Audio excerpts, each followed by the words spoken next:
The time is now 4:30 p.m. on Monday, April 27th.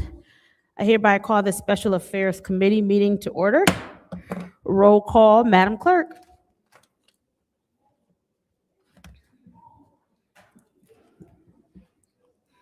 Mr. Alamin is not in. Dr. Lewis is not in. Ms. Johnson is not in. Ms. Priestley? Present. Ms. Winfrey Carter is not in. Ms. Burns is not in. Ms. Mashat? Present. Mr. Pfeiffer is not in. Mr. Jarrett? You have 3 members present. We have 3 members present.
All right.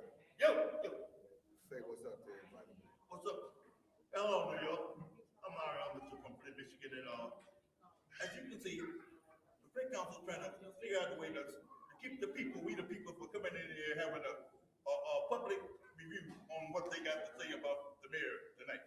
Because he's supposed to impeach him tonight, to be here, and you see, they trying to figure out the way to. You see Tarzan coming in late, and he don't give in. That's the white guy up there, the Irish guy. And the black man just sit over there like okie dokie, go along with the flow. But stay tuned, America. You're gonna see how we the people get our money tonight. I'll approve this message.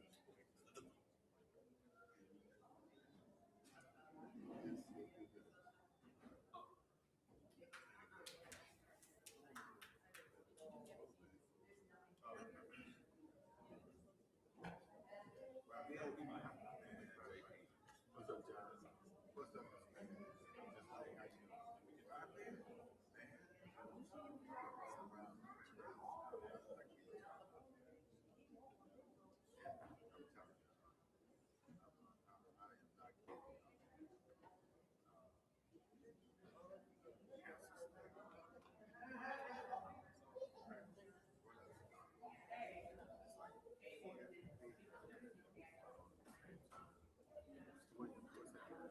It's like 4 or 5 different things going on at the same time. I can't even believe it. But it's working on that signature.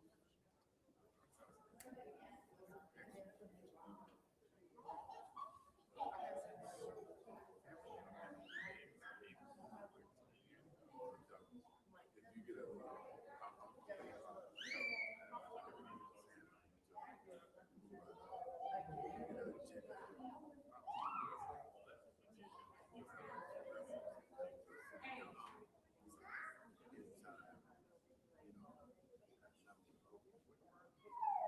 So Flint, what's happening? You all right? What's going on? No, man, I can't call it, man.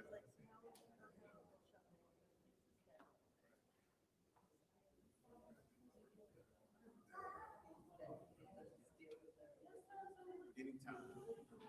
Hey, whoa. Mike. No, black guy, what's up? Look, watch out, Mike. What's up, Lee? Oh, look, Mike, that's exactly.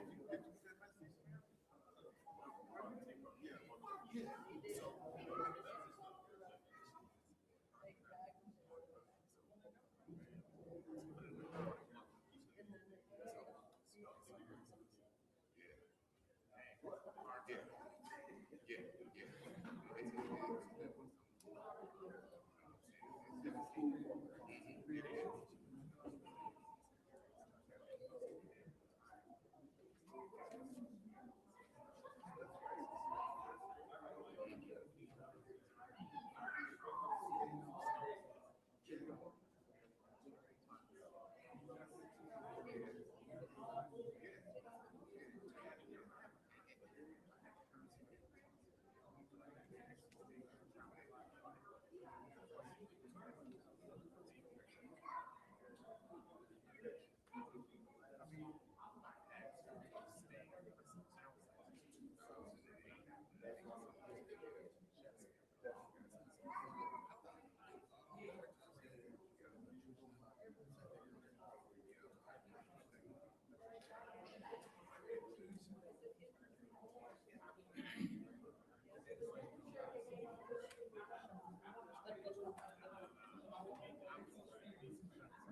Madam Clerk.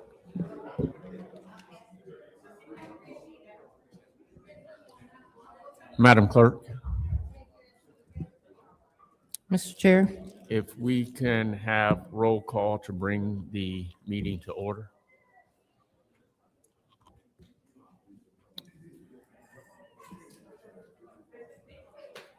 okay. The time is 4:41, and I am going to take the roll call in order to establish a quorum. Mr. Alamin is not in. Dr. Lewis? Present. Ms. Johnson is not in. Ms. Priestley? Present. Ms. Winfrey Carter is not in. Ms. Burns is not in. Ms. Mashat? Present. Mr. Pfeiffer? Present. Mr. Jarrett? Present. You have 5 members present.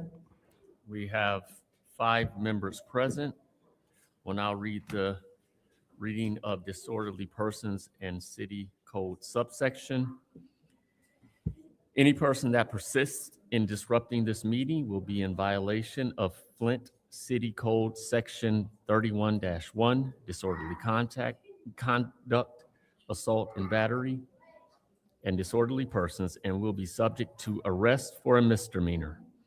Any person who prevents the peaceful and orderly conduct of any meeting will be given 1 warning. If they persist in disrupting the meeting, that individual will be subject to arrest. Violators will be removed from the meeting. Are there any requests for agenda changes and/or additions? Mr. Chair, Madam Clerk? You have in front of you a resolution approving the 2026 settlement of the national opioid claims involving 6 regional/dispenser remnant defendants. This resolution is related to the closed session that you had on Wednesday. So this is add-on for today. So we will call the resolution approving the 2026 settlement of the national opioid claims involving 6 regional dispenser remnant defendants as add-on number 1. And we will just place that at the end of our resolutions before ordinances.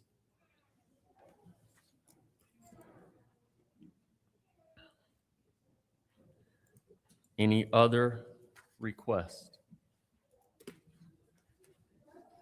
We will then move on to public comment. Councilwoman in the 7th Ward. Resolution that we have in front of us for MDOT. What are we doing with this? So that is for a resolution that is on your council agenda, and when you get to that agenda, we need to separate that one so that you can amend it to this version. Thank you.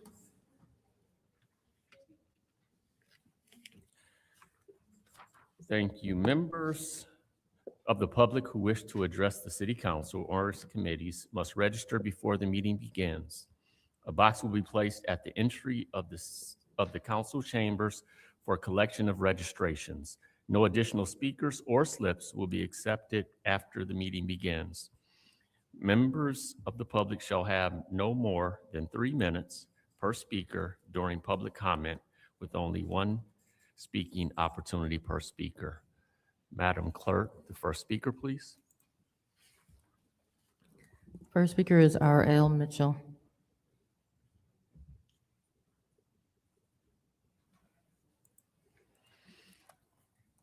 Good evening, Council. I'm R.L. Mitchell. I live at 759 East Linden Avenue, over there by Graceland Cemetery.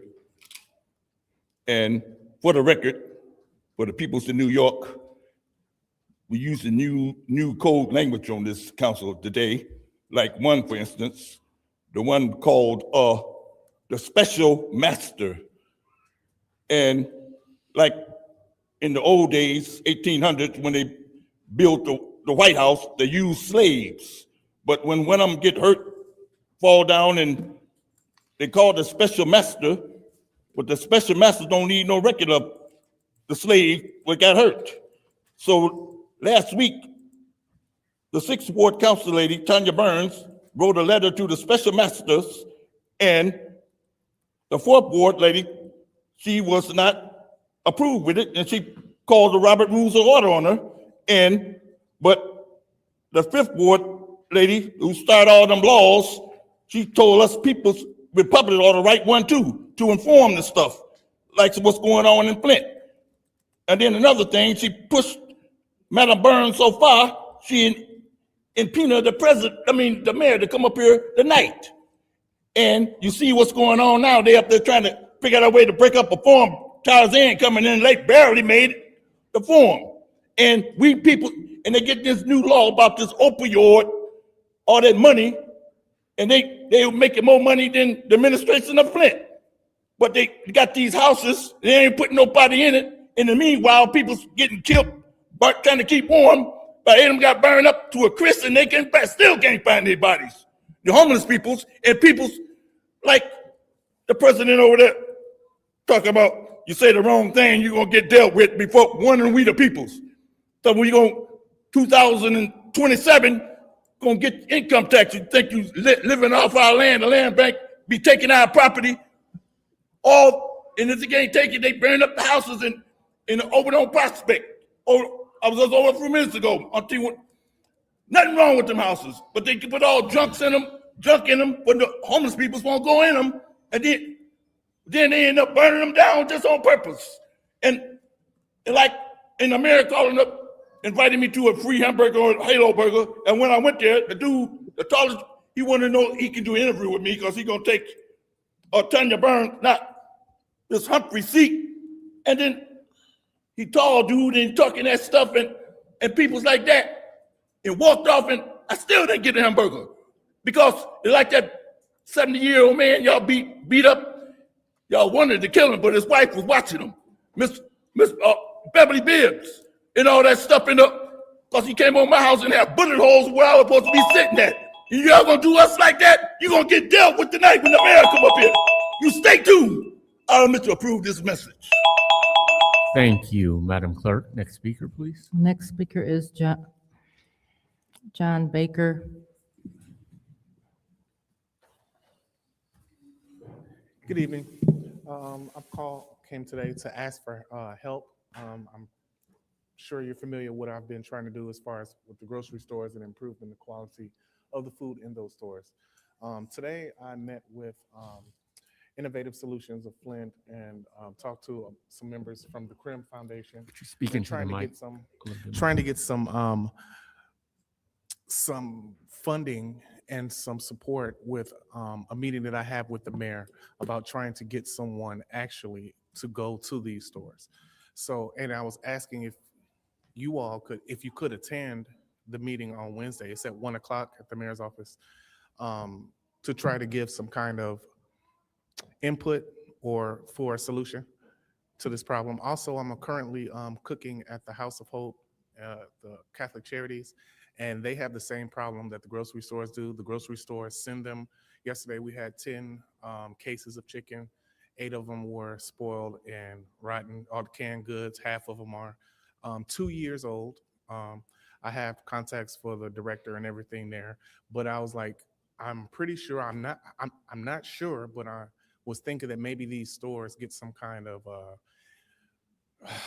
kickback or something from taxes or something when they donate this food. I'm not sure of this, but I was saying if that is, the case, then why are they giving 10 cases of meat and 8 of them was rotten? So that's all I was doing. Asking for some help. I appreciate your time. Have a good day. Thank you, Madam Clerk. Next public speaker.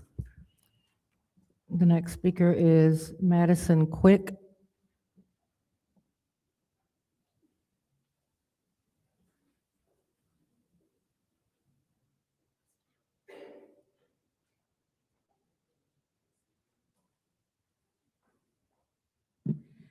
Hello, City Council. It doesn't matter how many times you do this, it never gets less nerve-wracking. All right, so my name is Madison Quick, and I'm a resident of the 9th Ward right over there off Circle Drive.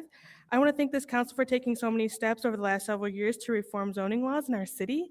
It truly has had a big impact. Unfortunately, this work is never fully done, as there are always changes needed to make it even easier to build quality, affordable homes in Flint. That's why tonight I'm asking this council to take up the housing readiness zoning reforms. These reforms tackle simple things like setbacks, lot size minimums, and more than make it harder to build homes, especially in green neighborhoods. If we want to provide meaningful opportunities for home ownership in Flint, we need to make it easier for folks to build homes of their own. These reforms move us closer in the direction, and I ask that it be advanced at tonight's legislative committee. Thank you for your time and your leadership, and have a wonderful evening. Thank you, Madam Clerk. Next public speaker.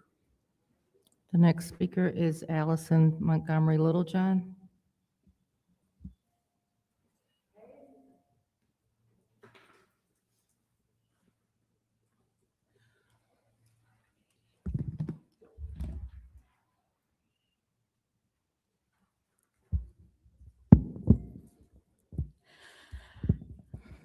Good evening, Council. My name is Allison Montgomery Littlejohn, and I am here to continue my advocacy efforts for a client that has experienced housing obstruction from her Section 8 housing vendor and former landlord after being evicted from a house that was not up to code.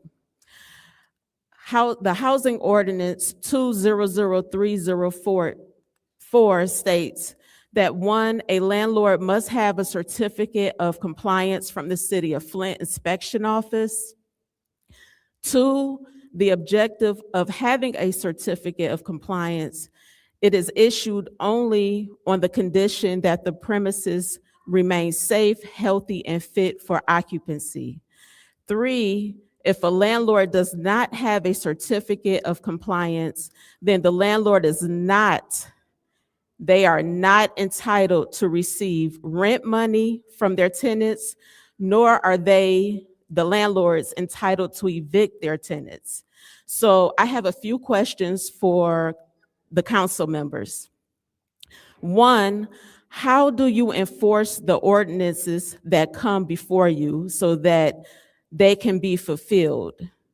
So for example, Councilwoman Mouchette had introduced an ordinance she came up with in regards to blight last week. So if the ordinance passes, then what happens for them to be enforced? Number 2, in regards to the housing ordinance 200304, what was done to make the ordinance known to community entities, professionals, such as the judges at the 67 District Court that sign off on evictions, and to community agencies and social workers like myself that consistently assist residents with housing needs such as slumlords and those in danger of facing evictions? My last question is there ever an exception given to landlords where landlords are excused from having to obtain a certificate of compliance and or excused from having their home inspected? Thank you so much. Thank you, Madam Clerk. Next public speaker. The next speaker is Joel Arnold.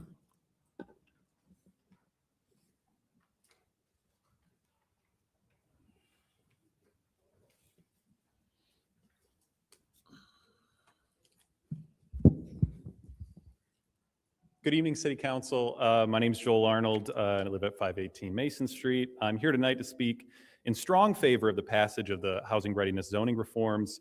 I've spoken several times before this body about the importance of continuing to improve our land use laws, and the reforms before this body tonight would continue to do just that. What these things would do is just a simple thing, which is make it easier for Flint residents to invest in their homes and build new homes without costing the city any money. Oftentimes, individuals, including myself, have come before this body in need of funding support or abatements in order to make housing developments work in this city. And while these are important for a city with limited resources, it's also essential that we do the things that cost nothing to remove barriers to new housing in our city. So what I think is really exciting about the reforms here today is that they allow us to build our city largely in the way it was originally built. Smaller lot sizes, duplexes, flexible parking requirements. This is how Flint was built in the first half of the 20th century.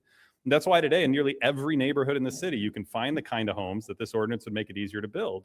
It would also address a major concern I know we've all heard for years, which is how to make it easier to build in Flint's green neighborhoods. Specifically, lowering minimum lot sizes would make a big impact there. But I'd like to comment in specific on why reforms to things like duplexes and parking are so important. To begin, when I first moved home to Flint, I lived in a duplex on Crapo Street. And it basically was sandwiched between 2 single-family homes. It looked basically identical to the 2 homes next to me. The only way you'd ever know is if you came in my breezeway and you saw 2 doors. That kind of housing, which used to be in the first half of the 20th century a lot easier to build in Flint, we made harder in the 50s and 60s, and part of the things that's driven up housing prices. And while the 2022 reforms made progress on this, tonight's reforms simplify the permitting process for a use that gently fits into single-family neighborhoods. On my own block today, the house immediately across the street from my single-family home is a duplex, and it's filled with wonderful neighbors, and I think that's really, really important. The parking reforms here also allow us to use streets that are already legally paved wide enough for street parking to allow a car to park on them. And what this can do is actually reduce the cost of a house by about $10,000, which is no small amount of money when we talk about what our residents can afford.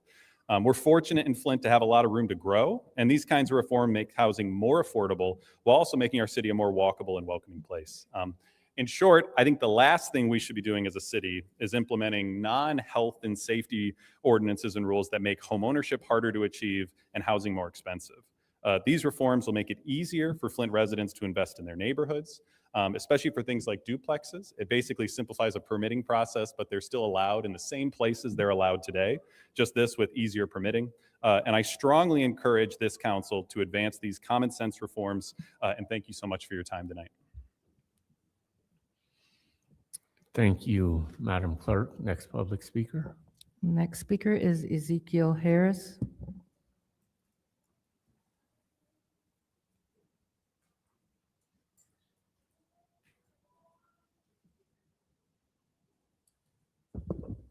Good evening, council members. My name is Ezekiel Harris, and I'm a resident of the 8th Ward at 1909 Ramsey. I'm also a father, and I care deeply about building a stronger future for our city through thoughtful community development. I'm here in support of the proposed zoning reforms titled Housing Readiness. These changes were already passed by the Planning Commission, whose role is to build consensus solutions that improve quality of life for Flint residents. And they did so without a single no vote. That speaks to the care and collaboration behind this effort. These reforms strike an important balance. They protect neighborhood character while allowing for more affordable housing options. They also reduce unnecessary regulatory barriers that making it easier to build homes across Flint, especially in our most disinvested communities. We need practical solutions to address our housing challenges, and this is a step in the right direction. Tonight, I'm asking the council to vote to advance these reforms. This is an opportunity to support smart growth, expand access to housing, and continue the work of strengthening our communities. Thank you for your time and consideration. Thank you, Madam Clerk. Next public speaker. Next speaker is Arthur Woodson.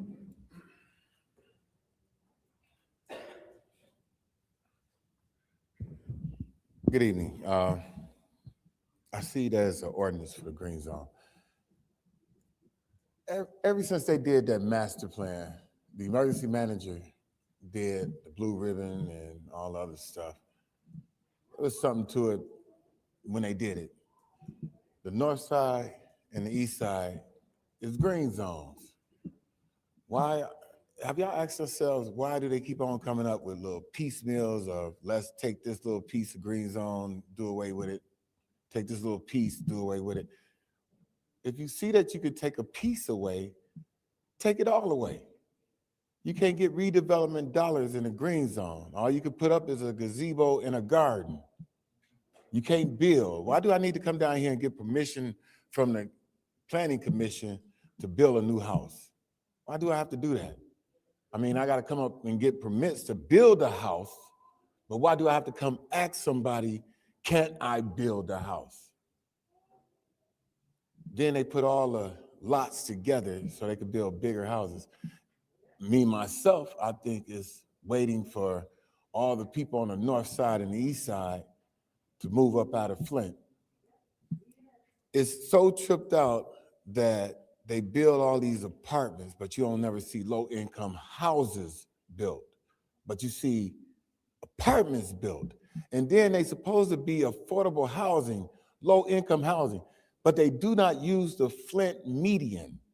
They use Genesee County median. Genesee County median is $53,000. Flint is $26,000. Now you do the math.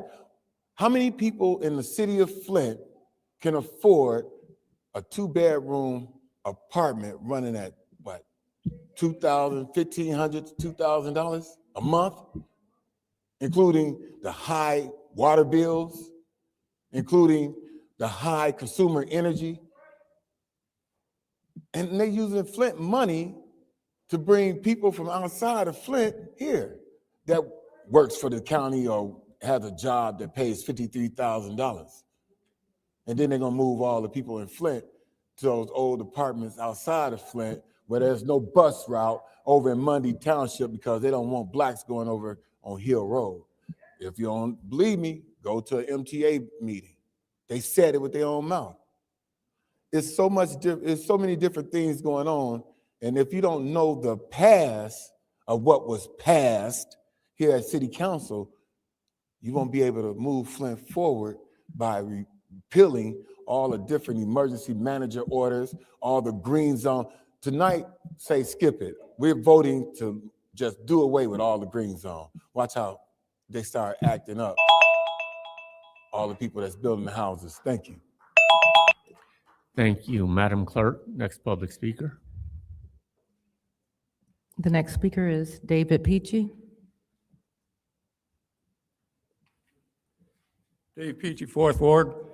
Last meeting I was here, I was trying to get Channel 17, what you people could do to fund that.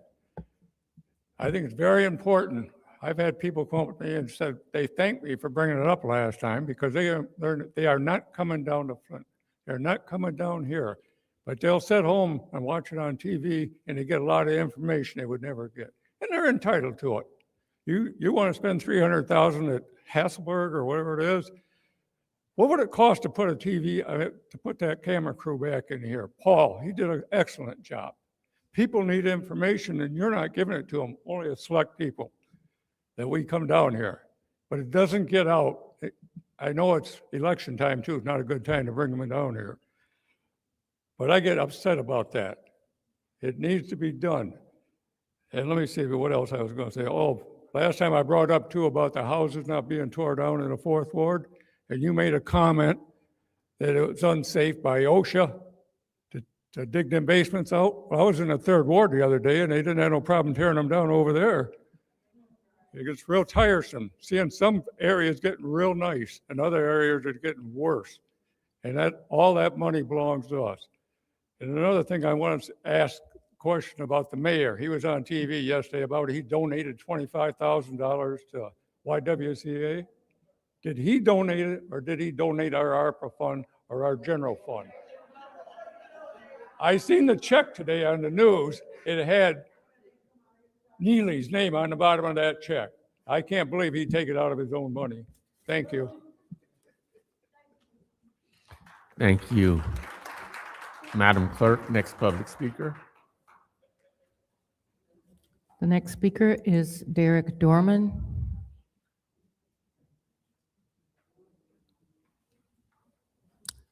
Derek Dorman. Next speaker is Audrey Muhammad.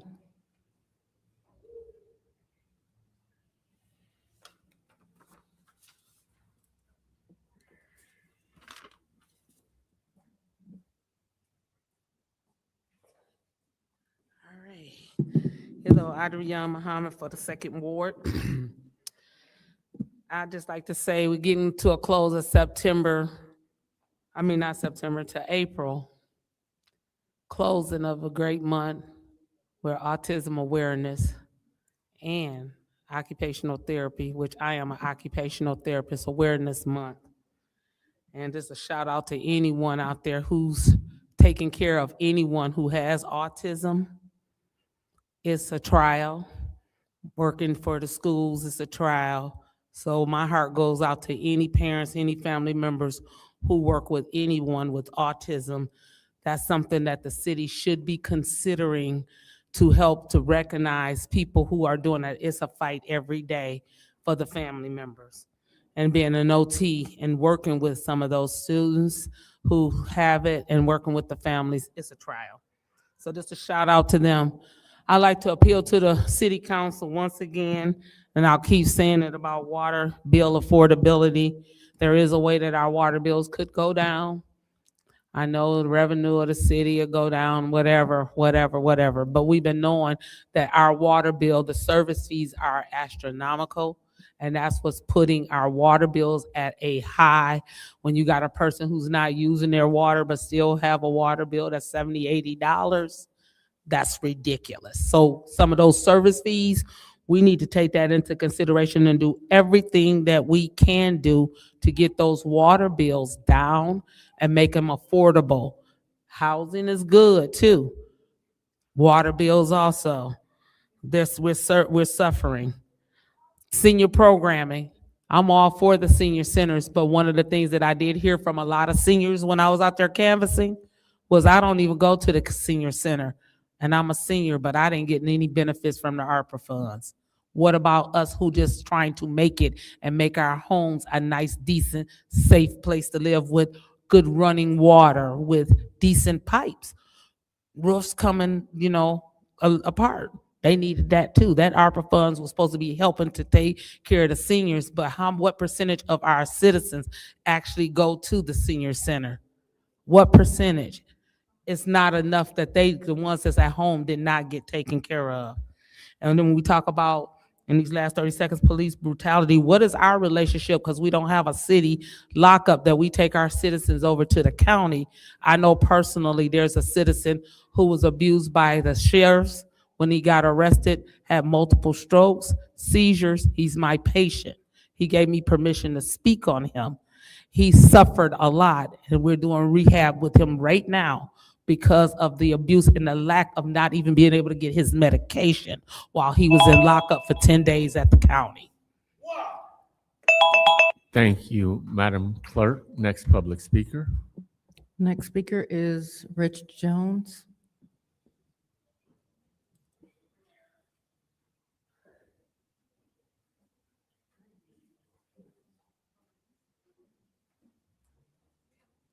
How y'all doing today?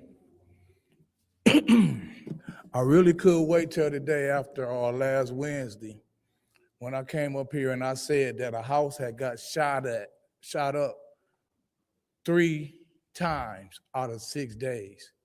Wednesday will make day 14 of the first shooting, which means that's 14 days that the person that did that shooting, that something should have been done after the first shooting. And it's not only sad that there was no whose ward is this silence from you guys, but out there in where what I say this room is considered entertainment, the people that we are entertaining had little smart things to say on that 81403. And then that little Patrick moderator, the one that do transactions through Cash App for, certain pictures and things like that.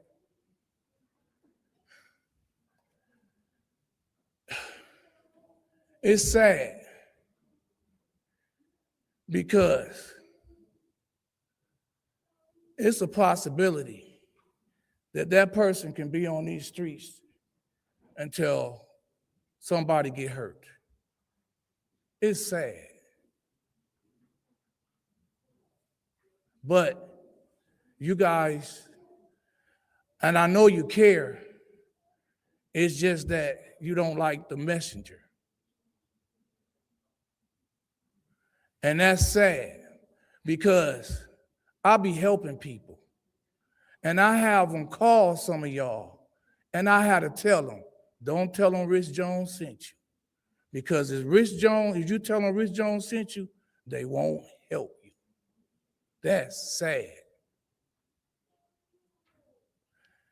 And I ain't gonna say no names, but some of y'all have a history of not answering y'all phones and not returning phone calls.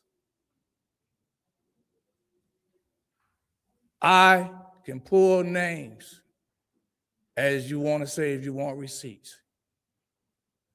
It was a certain pastor that wanted one of y'all on his Saturday podcast because of something you had said. Thank you. Thank you, Madam Clerk. Next public speaker. The next speaker is Mari Copany.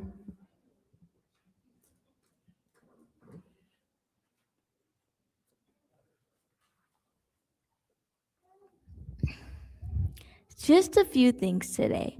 12 years ago, they switched their water source, resulting in one of the largest man-made crises in U.S. history. 10 years ago today, President Obama responded to my letter and decided to come to Flint.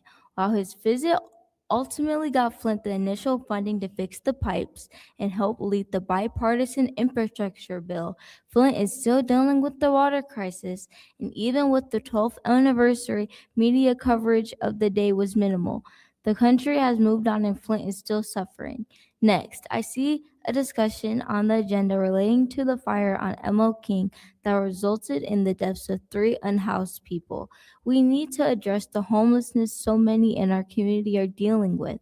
Shelters are always at capacity, leaving many people with nowhere to go but to sleep in bus stops, in abandoned buildings, and on the lawn of the Center for Hope. We have been out in the community helping provide meals, pass out backpacks and shoes to those in need. And it's not just adults that are hungry and lacking basic necessities. We are seeing over a dozen kids from the neighborhood that need food and other resources as well. Last week during council response, Dr. Lewis seemed to have some questions for me.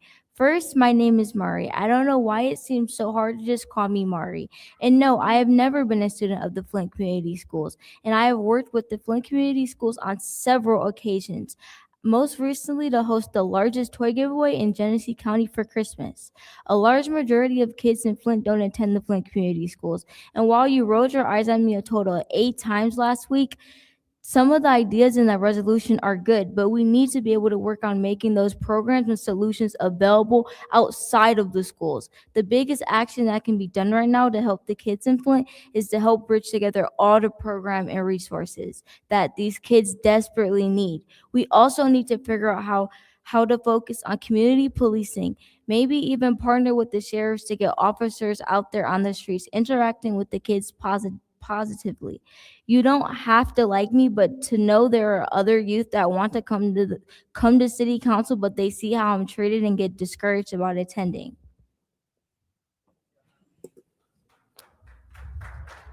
Thank you, Madam Clerk. Next public speaker.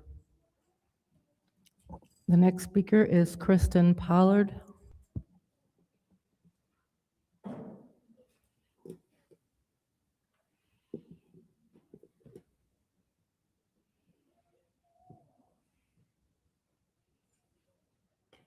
Greetings. My name is Kristen Pollard. I'm a resident of the 4th Ward. Like we've heard from many others already tonight, I'm asking that you all advance the housing readiness zoning reforms. It's important that we make it easier to build homes in Flint and for our neighbors to have meaningful opportunities to become homeowners. Unfortunately, sometimes we get in our own way of making this happen with rules that don't quite make sense. These reforms would make it possible to build a home on a single lot in green neighborhoods, for instance. As we heard from Mr. Woodson, this would address some of those concerns, making it cheaper for someone to acquire land to invest in some of our most disinvested neighborhoods. I strongly encourage the council to advance these reforms passed by the Planning Commission already. And I ask whether you have informed yourselves on what these reforms are talking about, and also appreciate your leadership on the issue. Peace. Thank you, Madam Clerk. Next public speaker. The next speaker is Ashley Strozier.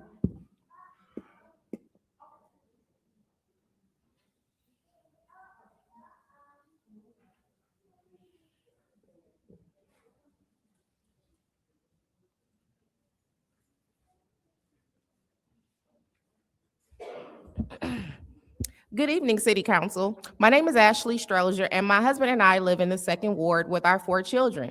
2 are present with me this evening. As homeowners raising a family in Flint, and I want to be sure that other Flint residents have the same opportunity. Unfortunately, it can be challenging and expensive, something we all know all too well. While many other solutions to our housing crisis are extremely expensive, there are some reforms that we can tackle at a cost of $0. The housing readiness zoning reforms are one such reform effort. By making some simple changes to our zoning laws to unlock more single-family housing and duplexes in our city. These changes will make it easier for Flint residents to invest in their own neighborhoods, build their own homes in a much more affordable way. I strongly encourage that the council advance this agenda item at tonight's legislative committee meeting and pass these reforms. 5 years ago, while in the NICU in Ann Arbor, with my 25-week-old premature baby, I called all the way in asking for your support for housing. And 5 years later, the need is greater. Once again, please consider lending your support.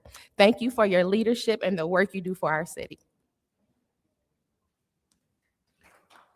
Thank you, Madam Clerk. Next public speaker. The next speaker is April Stone.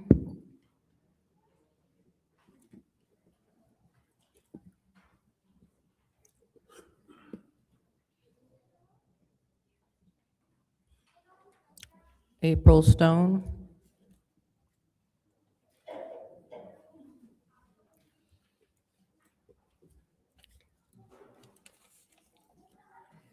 The final speaker for this meeting is Tanya Jones.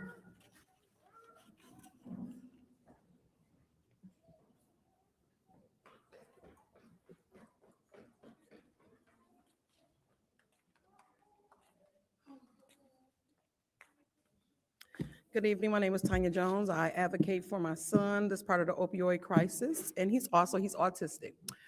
I'm here. I didn't want to come here no more. I wanted to start going to the commissioner build meetings, but I see the house fire that was on ML King is on the agenda.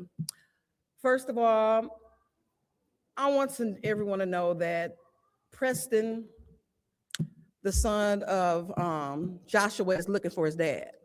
So they have not got back with him. I basically went there from being with the Color of Law Coalition. I got to know the people, and there's some people that still missing from the fire. I don't know if, Neely or, the chief of the fire department understand that, because one of the ladies, Anna, she's concerned. She just texted me. She wanted to know that it was no fire. They did not start the fire. Everybody's not on drugs out here. Everybody is not on drugs. I want to make that clear. Everybody's not on drugs. Some people just homeless. Circumstances happen, and they got to find shelter. So she wants everyone to know that she's in Florida and she's not doing well, and she wants her voice to be heard. She can't be here, but she wants her voice to be heard. So she do matter. Joseph, Preston's still waiting to hear. They have not got back. When she was in the hospital, for 4 days. As soon as she got out, it's kind of weird that they never went and even talked to her. She's a survivor. Why they didn't go to the hospital and go see the survivor? They should have went and spoke to her. Okay, it's another guy that survived out of it. His name is Richard. I could go on and on. It's like, what I'm saying? Like, they do matter. Another thing, I want to stress that when it comes to election season, I done learned as I've been go on doing what I'm doing, we all just need to get together and just try to just make a change. Bryant, he's one of the guys that we found out. Leon had took him in for like 7 days or whatever, and then sent him back to the Center of Hope. I don't want a seat. I don't never want a seat. I respect what y'all do. I'm an autistic mother, okay? And dealing with him is enough. But he put him back. He had him for a minute, and if he was here, I would have addressed him. But he put him back, and he was back out there on Center of Hope. Now I found him housing. We went out there, we found him housing. We can have somewhere where he's at. He's okay. But I feel like he took the opioid money. He took the money from the homeless. So my thing is, make sure, when y'all do out here doing for the people, do it for the people, and make sure you vote. So that's all I have to say. Have a good night. Thank you. Now it's time for council response. Council members may respond once to all public speakers only after all public speakers have spoken. Individual council members' response shall be limited to 2 minutes. Are there any that would like to have council response? Mr. Chair, Councilwoman in the 4th Ward. I have a couple of comments I'd like to make. Mr. Jones I don't see him now, but I would never refuse to talk to somebody just because somebody told him to call me. You know, I mean, Rich said that people don't answer their phones, and they wouldn't answer their phones if they knew that he told them to call someone. I would never do that. I answer my phone to everybody. I answer my personal and my city cell. If I'm home, I don't carry my city cell with me, but when I go home, I look to see what calls I missed, what voicemails I missed, what texts I might have missed, and I return them as soon as possible. Some days it may be 2 days later, but they're returned within 2 days. Also, Mr. Peachy, I said that they cannot clean up a basement. Not that they can't demolish a basement, but they can't clean a basement. I want to make sure that that's clear. There are basements that need definite cleaning, but they don't have the equipment to do that. The city does, they have the claw, but we have to get court orders. I understand that you don't like that, but that is the fact. So thank you very much. Any other council response? Any other council response? We will close council response and move on to the consent agenda. Is there a motion for consent agenda? So moved. We have a motion made by the councilman in the 8th Ward. Is there support? Sup- Total separation. Okay, we will have total separation. We will begin with Resolution 260073, Budget Amendment 2025-26 Annual Action Plan, U.S. Department of Housing and Urban Development, Community Development Block Grant. Yes, Councilman. There's a motion to send the resolution to council. Is there support? Support.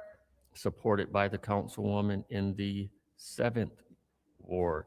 Is there any discussion? Yes, Councilwoman in the 1st Ward, I'm in the sorry, 4th Ward, excuse me. I thought my mic was on. So, you know, we're not talking about a huge amount of money to be switched around to the various entities that are on this list. It's money that was approved by council. I understand if you didn't like the way it was approved, but do we want to send that little extra money back to the federal government? Do you have any alternatives that you want to send it to? No, you have no plan. You just don't want to have somebody on this list to have the money. So I'm going to go ahead and vote for this. I'm going to continue to vote for it. And I think it's important that we expend the money that has been finalized so that we know who would get what. Thank you. Thank you. Any other discussion in the 1st round? Mr. Chair. Councilwoman in the 5th Ward. Well, I will not be supporting this resolution. I didn't vote for the initial resolution, and I will not be voting for this resolution. So, I mean, that's that. There's a couple of organizations on the resolution that I feel is questionable, and I'm not going to support it. I didn't support it the first time, and I'm not going to support this. Thank you. Thank you. Any other discussion in the 1st round? Any other discussion in the 1st round? We will now go to the 2nd round. Any discussion in the 2nd round? Seeing no movement, Madam Clerk, roll call vote on sending 260073 to council. Mr. Alamin is not in. Dr. Lewis? Yes. Ms. Johnson? Ms. Priestley? Yes. Ms. Winfrey Carter? No. Ms. Burns? Yes. Ms. Mashat? Yes. Mr. Pfeiffer? Yes. Mr. Jarrett? Yes, Vote is 7 yes, 1 no. the vote is 7 yes, 1 no. The resolution passes to council. Next resolution, 260078.1, alley vacation, 3009 North Saginaw Street between Leith and McClellan Street. Is there a motion? Mr. Chair, Councilwoman in the 4th Ward. motion to send to council. The motion to send to council, is there support? Support. Supported by the councilwoman in the 7th Ward. Is there any discussion?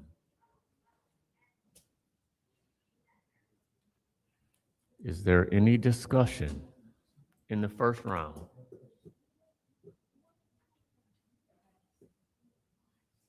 Any discussion in the first round? Resolution 260078.1.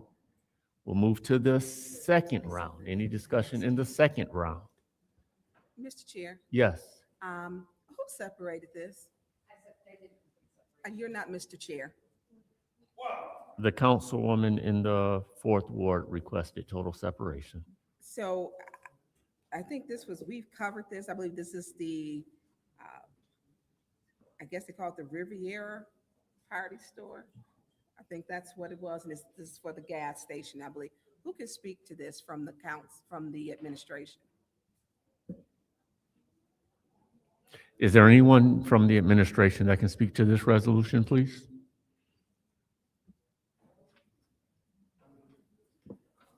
Mr. Menifee, I'll start talking. So this is going to be for the gas station, right? Corner of Leith and Saginaw Street. Is there an alley behind there? Okay. And so this will be a gas station also? Huh? Yes. Okay. Is it the same owner as the one down the street or a new owner? No, this is a new owner. This is Riviera, the old Riviera store. Everybody know the Riviera. Yeah, yeah. So it's just the alley behind it. Is that the owner right there? Yes. Okay. Well, to you, Mr. Chair, two new owners. Yes. Hi, how are you? Hello, I'm with the engineering firm. Oh, you want to have you can step up to the podium. So we're seeing a lot of party stores with gas stations. That's very interesting. So do you have the traffic for this? Or are you planning out to have it? Because I think there's a gas station already right there. Well, yes, from the way that I understand how the whole process works, the owners were approached to, put the gas canopies in, and they give the whole building a facelift. It very much improves the entire aesthetics of it all.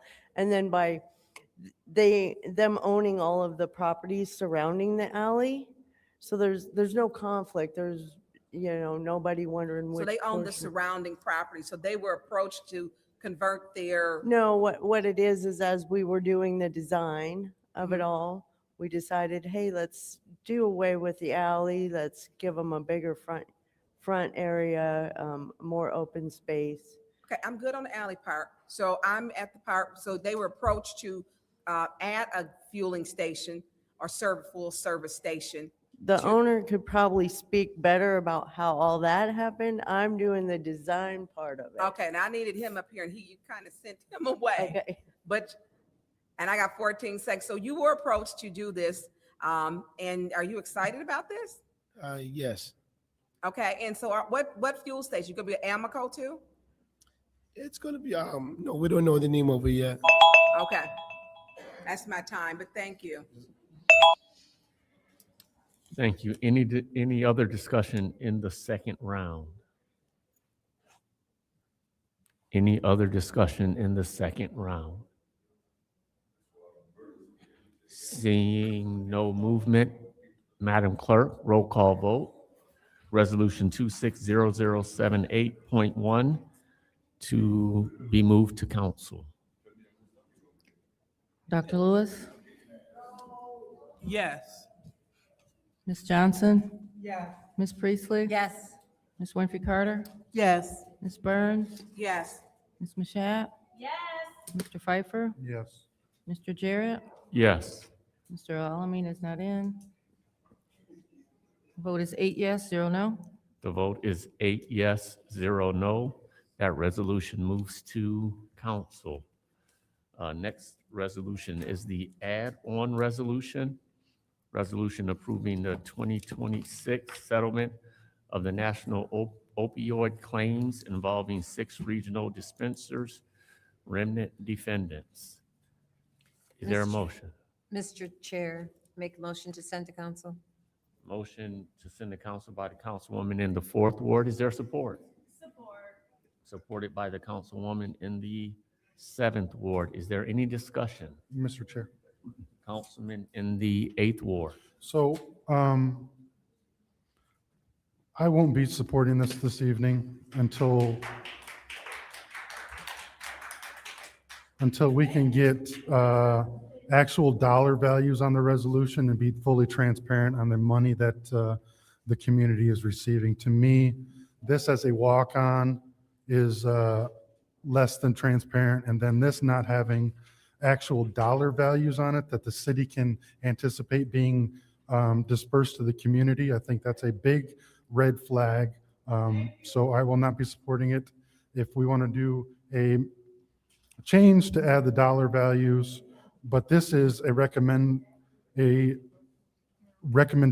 to approve the settlement. So the settlement has been finalized, so those dollar values should be available. So not sure why they're not on here, but I will not be supporting it without the dollar values.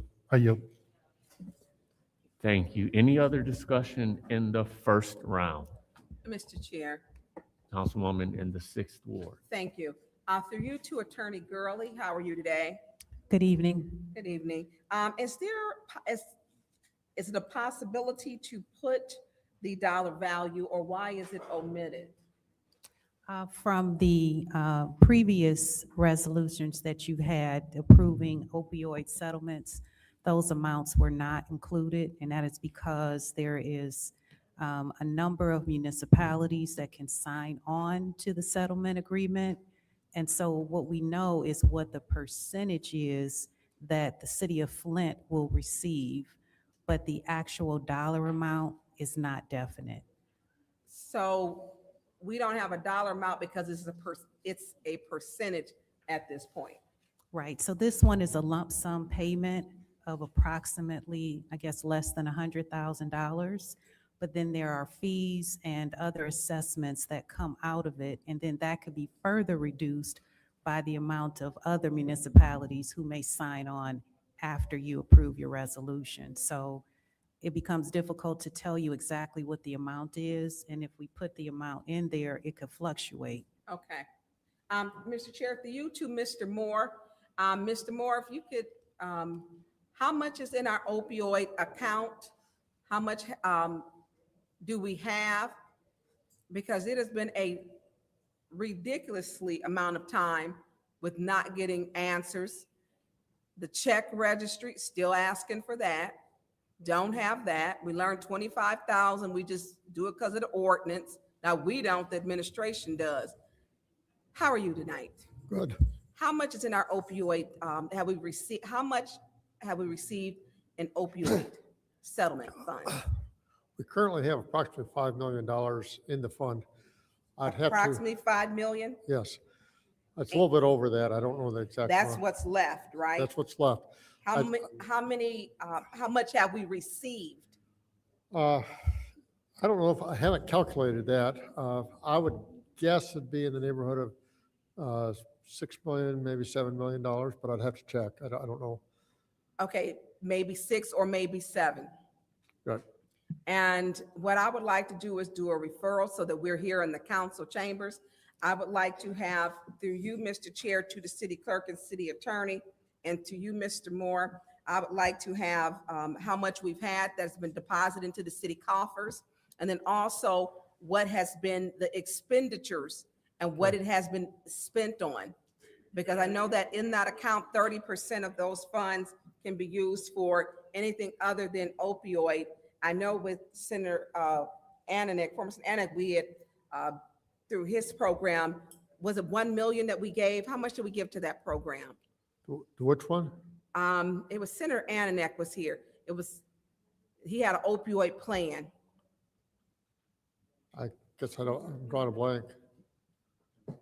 Was it Genesee County? Genesee Health System. Yeah. I'll pull that out. It's not ringing a bell. I'll get you. that. Yeah, if you could please do that so that we know how, what monies that we have received and monies that have been expended. And if you could please share it with all of the council members so that we know, so that we can be transparent, I would greatly appreciate it. And how are we coming with that check registry? Is there a reason why we haven't received that? Because that would show opioid dollars being spent. We have check registries available in the finance department. Okay, I'm not coming to the finance department to sit there to look. That's not our responsibility to do that. We keep asking for it. Every other municipality has it. We don't need the account numbers. You can redact them. And I'm not sitting in the mayor's office to look at a document. That's ridiculous and it's ludicrous to do that. So through you, Mr. Chair, to Attorney Gurley, we would like, and we are asking again, my last email said for the 12th time, that's a 1 and a 2, that I would like a copy of the check register because we don't know what's going out.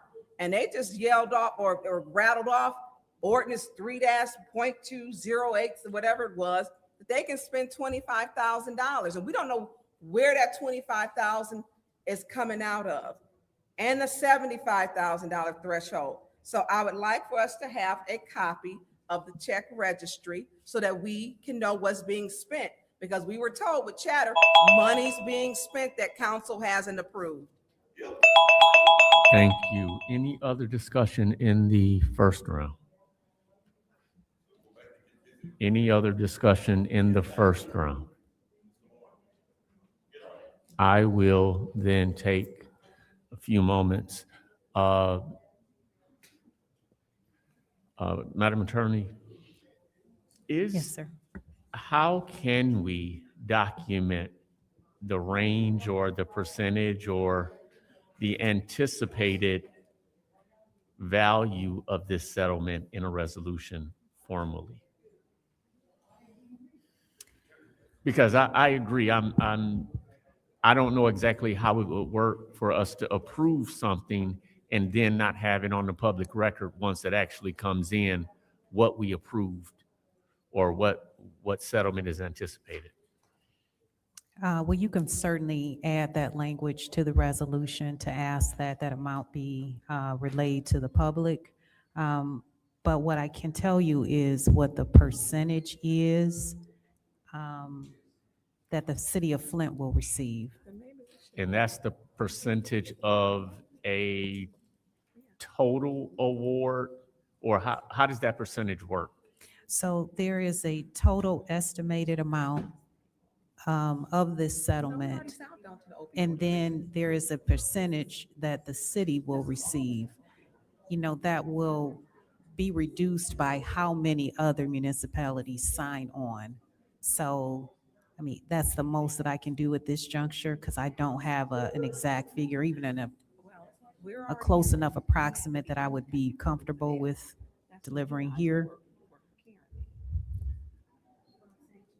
Is there, What I'm saying is an opioid settlement. do we know either when the settlement is taking place and or what our deadline is for signing on? The deadline is May. I have to get the exact date for you, but it was rapidly approaching. The total amount of the settlement that we know of for across the country would be $97,625,000. but then the city of Flint share, and this is a long number, so it's like six digits here. So it's 0.0999361510% of that total amount. What is your request? So if we have the calculation, how can that amount be variable? Because we don't know how many municipalities will sign on to that settlement. So it's just like, But isn't that calculation fixed based on the dollar value and the percentage? So even if more people sign on, you're saying that our percentage is going to go lower? I'm saying the amount would go lower. So if you right now have 50 municipalities, for example, and you know what the total amount of the settlement is, 97 million, for example, and we know our percentage, and right now there's 50, as an example, not that that's the amount, but if after we sign and then 40 other municipalities sign on, then the amount that the city is going to receive will be reduced because more municipalities are now getting a part of that pot. Our percentage of that amount, the total 97 million, is all I know. And I think I'm sort of tracking with Councilman in the 8th Ward. So this percentage, the 0.099, what have you, is that our floor or is that our ceiling? I believe that's the ceiling. That's our ceiling. So if everybody were to sign on, the most we would get is the 0.09993615. I think there are different percentages, though, for other municipalities. Everybody's not getting that same percentage that the city of Flint is. Okay. But all 97 million is to be distributed between those that sign on. So, with a different percentage. but what I'm saying is, if people don't sign on, the defendant doesn't get money back. The defendant won't get money back just because everybody didn't sign on. That 97 million, I would assume, would be distributed between those that did sign on. Yes, it would be distributed among those who signed on. Okay.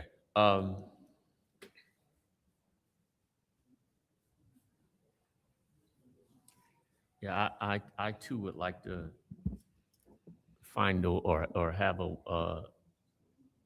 some kind of documentation that is going to state or ensure that there be public disclosure of the award once it is distributed and dispersed to us. And I'm going to need your assistance in creating that language in this resolution.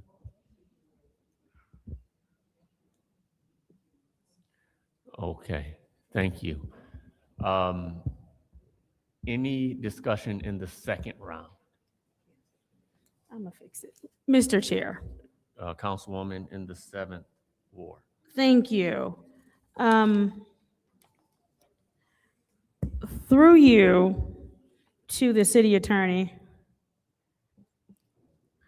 is there any way in the second paragraph that we can add, if I'm understanding, first I want to make sure I'm understanding my colleagues correctly, because I am understanding the city attorney to say whether the settlement ends up being 97 million or 27 million, that has to be split no matter what. Flint gets that 0.000 whatever percentage, no matter what. We're just going to get that percentage off of whatever the final dollar is. And what you all want is for the final dollar, whatever it ends up being that we get, you all want that publicly disclosed once we get it, right? That amount publicly disclosed, correct? If I'm understanding you all correctly. And so if we can, in the second paragraph, City Administration and Law Department recommend approving the settlement of the proposed national opioid settlement involving the remnants defendants Somewhere in that second paragraph, even after that, that we just put with public disclosure of the percentage that the city receives after the settlement is finalized. Can we put it in the second paragraph right there? Madam Attorney?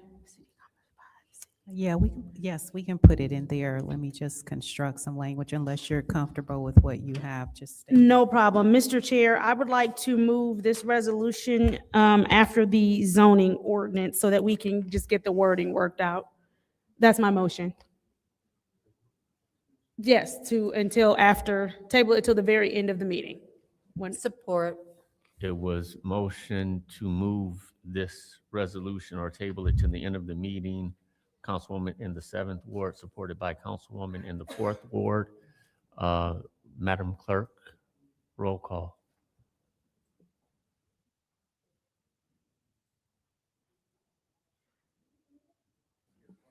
Ms. Johnson? Yes. Ms. Priestley? Yes. Ms. Winfrey Carter? Yes. Ms. Burns? Yes. Ms. Mashat? Yes. Mr. Pfeiffer? Yes. Mr. Jarrett? Yes. Mr. Alamin is absent. Dr. Lewis? Yes. The vote is 8 yes, 0 no. Vote is 8 yes, 0 no. That resolution is being tabled to the end of the meeting. We're now on to ordinances. Ordinance 260122, Code Amendment, Ordinance, Chapter 18, Taxation, Funds, Purchasing, Article 4, Purchasing. Is there a motion?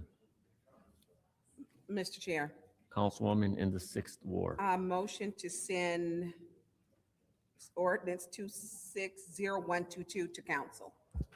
There's been a motion and supported by the councilman in the 8th Ward. Is there discussion? Mr. Chair, Councilwoman in the 6th Ward. we did get into, actually, it was interesting last week, into why we should have this threshold, and to some of the points of my colleagues where they were stated, we will be bogged down with resolutions. It's just simply not true. Our municipality was larger, the cap for spending was lower, and then we literally sat here and listened to how they were approving funds and dollars at $25,000 and $74,999 without coming to council for approval.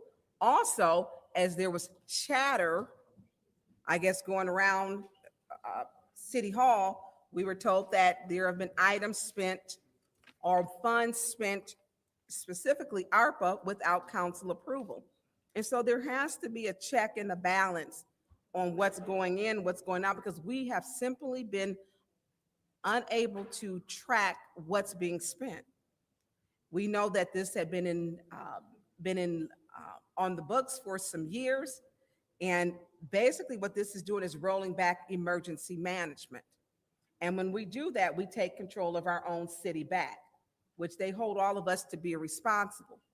And so when we look at this, I hear the arguments on both sides, but I'm not in agreement with the part that it's too much work. That's what we signed up for. That's what we were elected for. Because when we ask what was spent, and one example would be, how much have we spent on the Mays Center? We don't know. We've been asking. We ask how much has been spent on the golf courses or received from the golf courses. We don't know. So this gives a check and a balance, which is our job to do. I am supporting this, and I look forward to hearing the debate with my colleagues. I yield the floor. Any other discussion in the first round? Mr. Chair. Councilman in the 8th Ward. I too will be supporting this. I think that this has been long overdue. When you have an administration that isn't fully transparent and doesn't disclose, for instance, my colleague has been asking for check registers, or how opioid dollars are spent, or golf course contracts, or just general spending, and we get no answers from the administration. This is a child of that. Somehow we have to rein in, because we are the purse strings of this city. we have to rein in and be transparent with our spending. So I am all for this, and I will be supporting it. I hope that my colleagues also value transparency and will also support this, because it is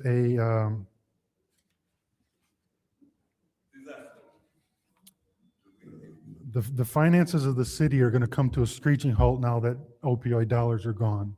So we have to transparently disclose how each dollar is spent. We've had a lot of money come into the city, and the money's dried up. So now we have to go off of what we've have in the bank, and each dollar has to be appropriately spent. And that threshold dollar is $10,000 pre-emergency manager, and that's what this council is proposing that it go back to, so that we can monitor dollars. I know that a new round of birthday or thank you cards went out by the mayor in election season, and it's disheartening that city dollars would be spent in a blatant I'm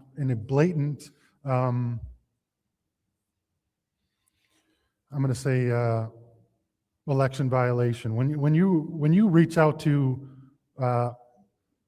residents in the city in election season, where that says, call me if you need anything from the mayor, when the mayor hasn't reached out or doesn't do anything for these residents for the other 5 years that they've been there, but election season, and you use city postage and city printing and put it on a nice city letterhead, you have to ask questions. And this right here hopefully curbs some of that and allows us to get back to regular order and regular spending. So I will be supporting this, and I hope my colleagues do as well. Thank you. Any other discussion in the first round? Mr. Chair, Councilwoman in the Fifth Ward. thank you. I too will be supporting this ordinance, and I hope my colleagues will support it as well. When you have an administration that continues to abuse the $75,000 threshold, this ordinance is needed. We need transparency, accountability, as well as justification. And this is what this ordinance is all about, those three things. So I will be supporting this today. Thank you. Thank you. Any other discussion in the first round? Any? Mr. Chair. Councilwoman in the Seventh Ward. Thank you. So one of the things that I think that we all agree on up here is the fact that it is council's responsibility to ensure that finances, the city's finances are in order and things are being spent as they should. I think we also have the same responsibility to make sure that we are not trying to step outside of our scope and be the mayor, and that we're remaining the council. I do believe that, nope, not doing that, pause my time. Mr. Chair, nobody else was interrupted.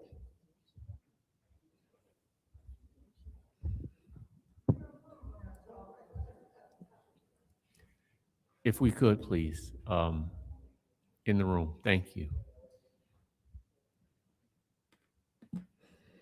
Thank you.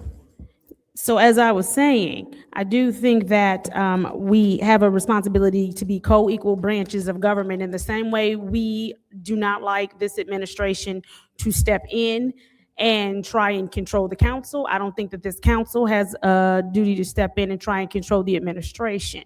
One of the things that I was very clear on, because I did not like that it felt as though they were trying to say that we had no say in the ARPA dollars just because it was general funding. I made it very clear and I pushed back on that all the way until we got a legal opinion about the fact that once the council put that money there, that it still needed to be answered to. Mr. Chair?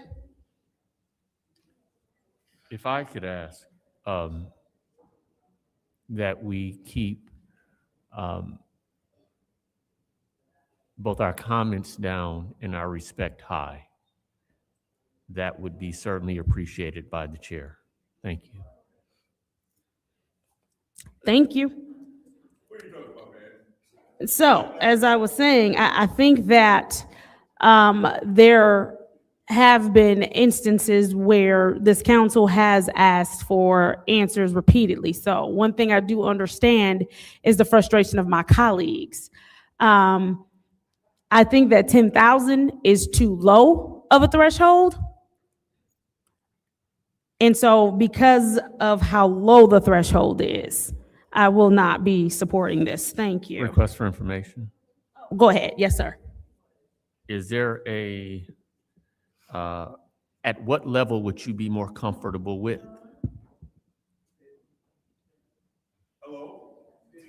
That's an excellent question. I will give that a thought as we go through the next round. Thank you for asking, Mr. Chair. Any other discussion in the first round? Mr. Chair. Councilwoman in the fourth ward. So when they say that we have no knowledge, we get our budget reports monthly. They're not as timely as I would like, but we do receive budget reports that we can look at and ask questions of. Never once has anybody on this council asked for information on one of those reports, not since I've been on this council. So I find that this is a little Request for information? disingenuous. Yes, that's, you don't have to ask. Go ahead. Councilwoman in the fourth ward, what budget reports do we get forwarded to us? We get them each month. They come from our, it's come from numerous places. Some of them have come from Clyde, some of them from Mr. Moore, and some from Davina, but they do come. And I believe our last one was, when was the last budget report that we received? I think there's one in my box right now, I know that, but I put it there, I think.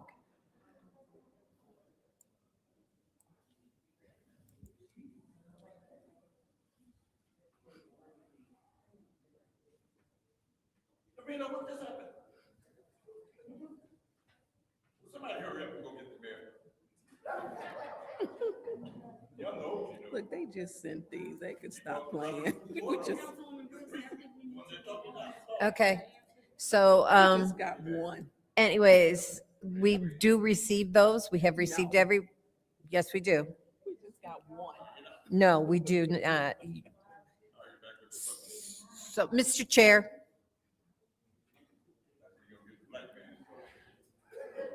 Thank you. Thank you in the room. Thank you. so nobody has ever asked to report. They don't even know that they receive them and we get them every month. You know, I look at them often, Point of order. every month. What is your point? Mr. Chair, you need to warn her for speaking to the motives of her colleagues, Rule 43.21. She does not know what we think, but we do know she believes in DEI hires and has a problem with them. Thank you. 'Cause I'm tired of her. Councilwoman, if you would be. Mr. Chair, I was not mentioning anybody's motives. I was stating a fact. If you would be mindful of the implications of your statements. I'm saying that nobody has ever asked a question about our monthly budget reports that we receive from the administration. There's no motives indicated in that. It's just a fact. So I'm not, 10,000 is way too low. Absolutely. Is 75 the right number? I don't know. But 10,000 is just way too low. Request for And information? what's your request? Oh, you don't have to request information. No. Because What? you're the one who approves that. Okay. 75 being, 10,000 being too low, 75 being high. What number are you comfortable to vote yes on tonight? I don't know that I'm comfortable today at all. However, we have had this resolution, this ordinance before us in the past, and it was voted down. And we did, I believe the number that was floated around at that time was 50,000. But it was turned down at that time. So, like I said, we also we have the opportunity to look at those budget reports monthly, and no one yet has asked a question. Request for information. Thank you. Request I'm for done. information. To the speaker, do those budget reports tell us how each dollar is being spent?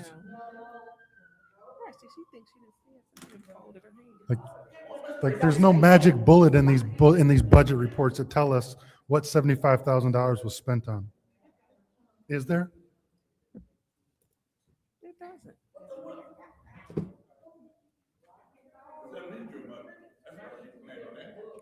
Councilwoman? Oh, go ahead. You have the floor. Oh, you're done. Okay. Any other discussion in the first round?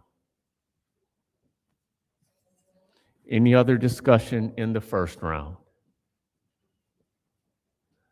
Seeing no movement, I'll take a few minutes. As I hope it would be recognized, I'm trying to find a way to move this forward. Willing to listen to and wanting to hear input from colleagues that may not be comfortable at this number. Well, how can we come to ground where we are in our role doing best we can to between hold accountable and or promote transparency, do so. Now, I'm going to not make explicit reference or inference about what persons know or what persons don't know. What I will say is we've all been informed of discussions, meetings, and reports that I'm not going to say some have received because I haven't heard some or many speak to having received reports that others have not received. But I have heard a council member say that they've received reports or had numbers that not all other council persons have received. So again, I'm going to continue to work in the capacity that I know how to work in trying to find a place where we as a body of 9 can settle to ensure that the totality of our task is complete. Then, Mr. Chair, Yes. then can we send this back to committee so that we can have that number? Like, he has the floor, so I didn't know how to do it. I know that I know you said you're trying to find a number that we're Yeah. all comfortable on, so can we send this back to committee so we can work on a number we're all comfortable on? I'm not wanting to make that at this point, I'm not wanting to make that Thank motion you, myself. Mr. Chair.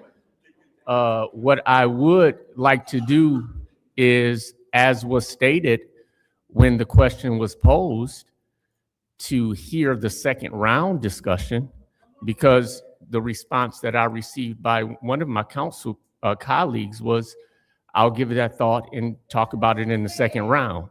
So I'll yield the floor now so we can get to the second round so I can hear that discussion. Second round. Is there any discussion in the second round? Any discussion in the Mr. Chair. second round?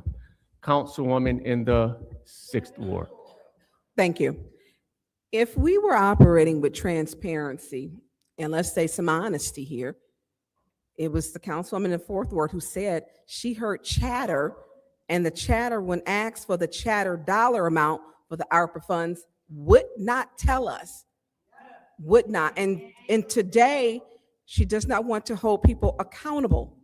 And it's holding ourselves accountable too. Some votes are not popular, but they're the right things to do. And this is a vote for the right thing to do. We don't know where our ARPA funds have been expended. And these reports do not give you a detailed itemization, nor does it give you where the money went to, the name of the organization or the company or the business or the date. It does not give you that, and she knows that. So to mislead this community is just wrong in every form and shape. It's wrong. Because when people say, well, what do you have left in ARPA? Well, we don't know. When we asked basic questions and we literally got a report, we were trying to figure out funds were to accept $54,000 for the Mays Center. How do we plug that $54,000 in? Where is their budget? Where did the monies come from that they've expended on fixing it? We're not saying we're against it, but what's the total cost? Now, Did you know that if you'd attended the budget hearing, you would have found out? so I didn't attend all of them, Judy, because you were rude and did not, ask everyone, but you have an excuse for everything except for answering your phone that you gave to your niece, you had said before, to answer it. So I'm not going to deal with you today because you have a problem. I am a Black woman and you have a problem with DEI hires. So I'm going to move on. You don't have to point of order. What is your point? That is totally inappropriate. Ooh, no, but it's true. And I don't even know where she It's heard true. that. Councilwoman in the 6th Ward, I will ask of you, as I asked of the councilwoman in the 4th Ward, if we would please. I'll refrain, but it is a Thank you. fact. Thank you. And so when we talk about being held responsible, it is a responsibility because we. Hold on. If I could ask that music be stopped or taken out past the hallway, if possible, please.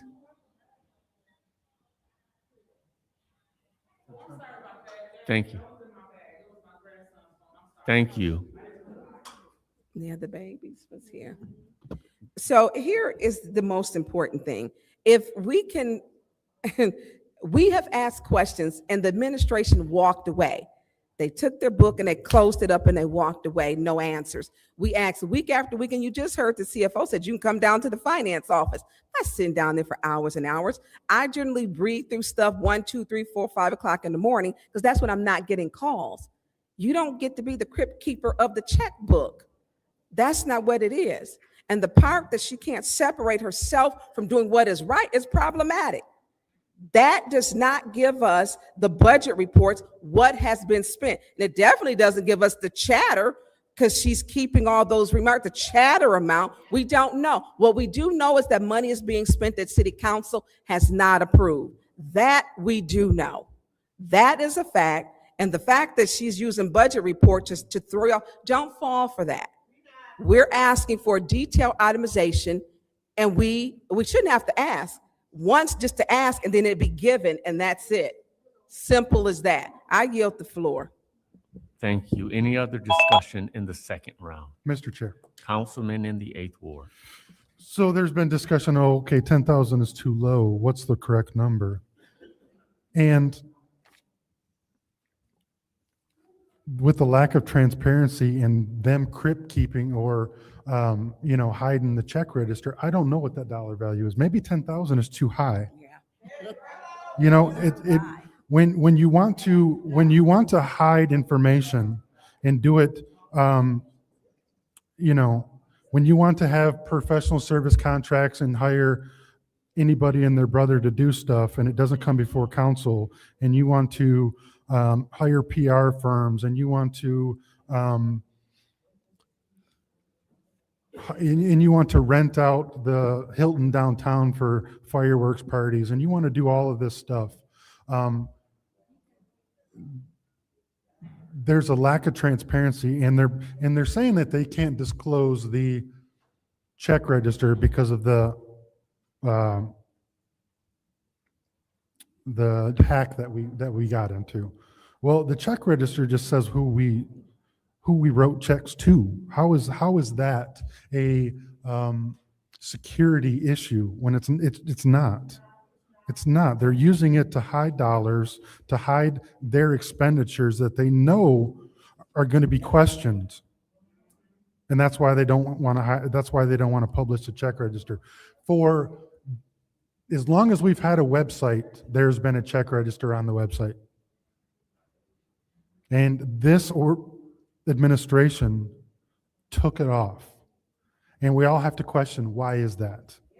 When it literally just says who they wrote a check to and the dollar value. I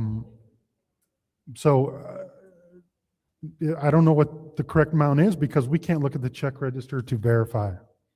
So in my opinion, I'll support 10,000, but maybe 10,000 is too high. So because that $10,000, is going to be exploited as well. When I hear colleagues say that they don't want to oversee the administration, guess what? That is our job with the purse strings of the city. That is our job. So you're saying you don't want to do your job? You don't want to hold anybody responsible? So you would agree that every expenditure under $75,000 you were signing on to, because that's what basically you're saying. So I'll yield. I'm done. Thank you. Any other discussion in the second round? Mr. Chair. Councilwoman in the 7th Ward. Thank you. I'm not sure who my colleague was referring to just now because I definitely didn't say that. What I said was we are co-equal branches of government. There are checks and balances. In the same way, we do not want them overreaching into our area. We don't need to overreach into the mayor's area.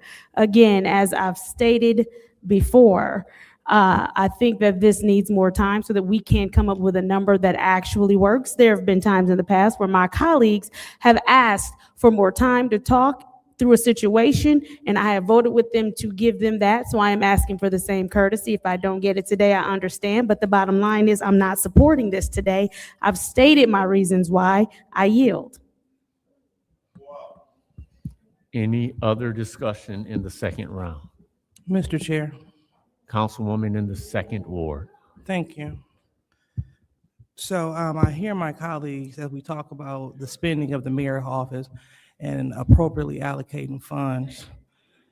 And it is within our purview, again, because we are supposed to be over the city's finances. That's part of our 3 jobs: ordinances, budgets, and advocating for residents. So I'm definitely in agreement there.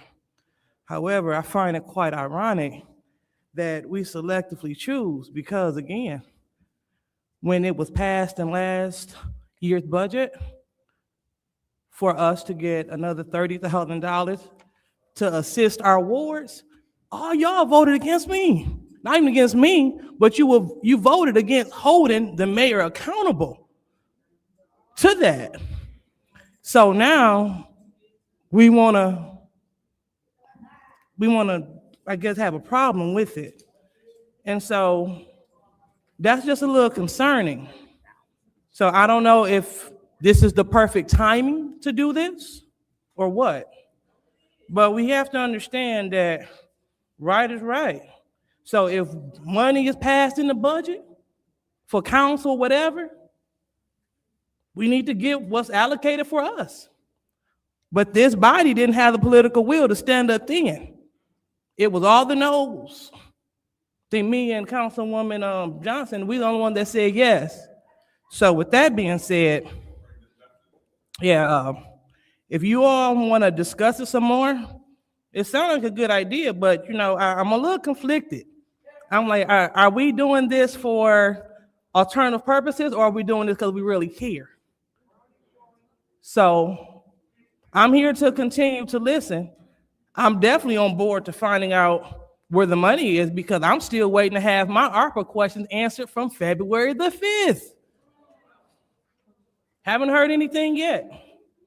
So I'm for it. But again, I just want to make sure to this body that we're operating in the vein of, just doing things because they're right, not doing things because it's the right time or because it's right for you specifically. We had an opportunity to do great things for our ward, which was passed through the budget. This body said no. And so if you all want to deduce this now to $10,000, this is interesting. Thank you, Madam Chair, Mr. Chair. Mr. Chair. Councilwoman in the 5th Ward. Thank you, Mr. Chair. I don't think that the $30,000 ARPA funds awarded to each ward for the ward initiatives have anything to do with this ordinance. Now, if I can remember correctly, you guys voted on an ARPA budget. And within that ARPA budget, each ward, it was budgeted that each ward would receive $30,000 for their ward initiatives, each council member for their ward initiatives. We all received our $30,000. It was only a one-time $30,000. So no, I'm not gonna vote for us to get another $30,000 for ward initiatives when you already should have used your ward initiatives on your ward. Okay? Request for information. What is your request? Is the speaker aware that since we passed the previous year budget, another allocation was to go forth? And do you think that the 5th Ward would want you to vote against receiving another Yes. $30,000 to help them out? Yes, Okay. they would. Because you know what? Really and all, the majority of that money should have gone to the residents for home improvements and whatever else was needed for the residents. Request for information. You know what? You're abusing the request for information. Mr. Chair, I'm speaking.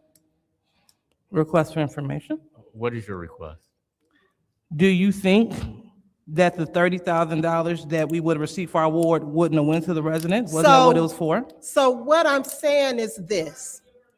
This ordinance does not have anything to do with that $30,000 ward initiative of ARPA. This ordinance that we're getting ready to vote on, it has to do with transparency, accountability, and justification. You should be tired of this administration abusing that $75,000 threshold. The young man on Wednesday stood up there and said that they were able to spend $25,000 without council approval. Your mayor just had a press conference saying that he gave $25,000 to the YWCA.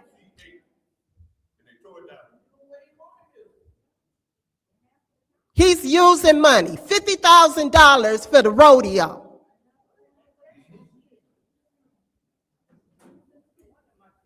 Use money to keep that community service center open over there on Clio Road.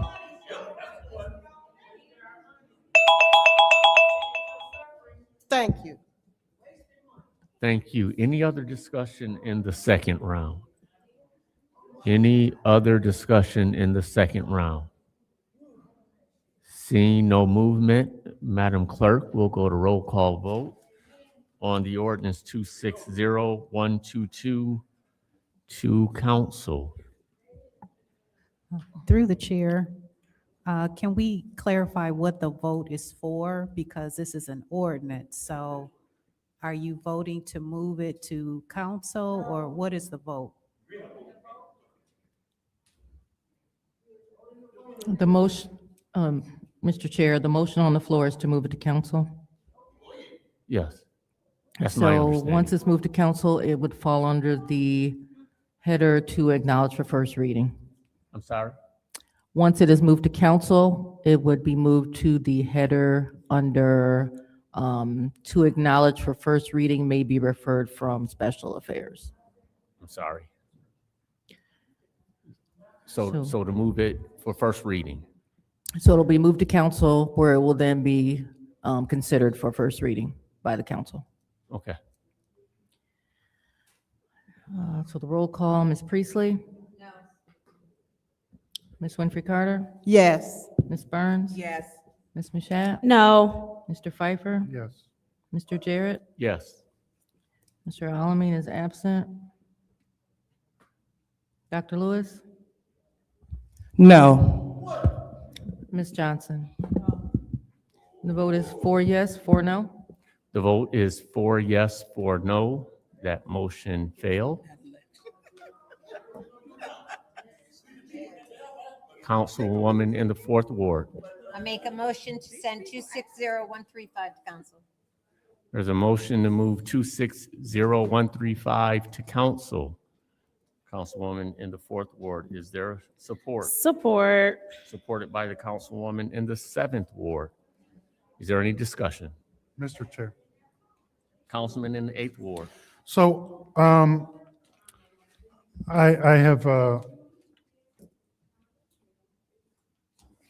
helped get the current zoning permit or the zoning adopted. I've been very hands-on in the zoning ordinance. And I say that to say this, I will not be supporting this the way that it is written tonight. I understand that we need to reform green zone, we need to reform a few different things. My objection are duplexes in TN and TN1 and TN2.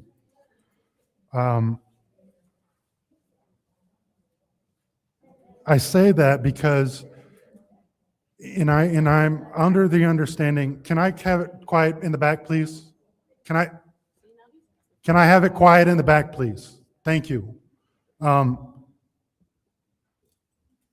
We have to protect the housing that we have along with building new housing.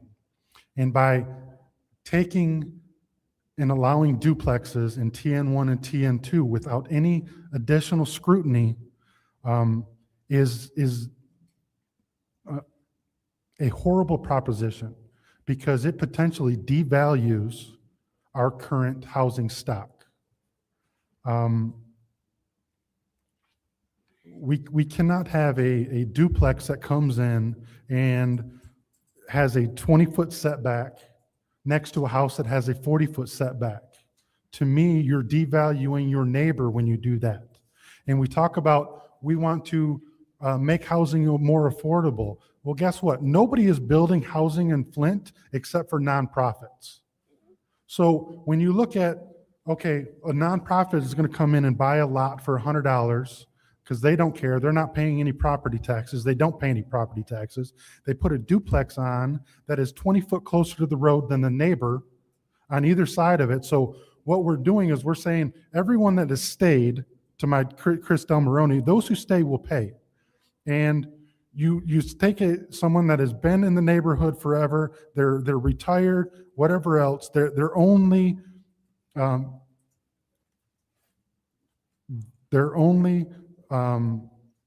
generational wealth is their home. And we're going to prop a duplex that boxes them in on either side of it. I don't have any problems with trying to make it more affordable or put duplexes in certain zones that are vacant or green or whatever we want to do to try to boost building. I have no problem with that, but we have to protect our current stock. And I looked it up. I did research because that's what I do. If this passes today, Flint will be the only community in the state of Michigan that allows duplexes in every one of their residential zones without additional scrutiny. So you can't build this you can't go to Ann Arbor and in a certain residential area and build a duplex. My issues with duplexes and putting them where there currently are no duplexes or where they don't fit. That is what I have a problem with. We have a problem with group homes now, where, group homes, they don't have parking for them, and we have group homes that are taking up the whole streets, blocking driveways, everything else. That is what a duplex is going to do to every neighborhood. So when I look at and drive down the city and see, homes that are taken care of, and then I see a vacant or abandoned property next to them, that vacant or abandoned property can now be bought by a nonprofit and build a duplex and basically devalue the house that person has taken care of their whole life. So I will not be supporting this. If we want to discuss green zones and we want to discuss where it would be appropriate to have duplexes, I'm all for it. I'm all for it. But to take any of our existing that are well-maintained, well-kept up areas and devalue those homes when our property taxes in TN and TN1 and TN2 pay the bills in the city, I will not devalue that and put our current housing stock in jeopardy. I will not do it.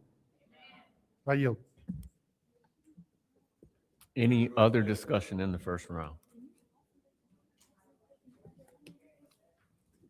Any other discussion in the first round? Mr. Chair, Councilwoman in the 7th Ward. I know this has been before us for quite some time now. I don't necessarily want to belabor it, but I would like to ask a few questions if someone is available through you to just answer a couple of questions. Who are you requesting? So this department has switched a lot, so I just need whomever is supposed to answer it now.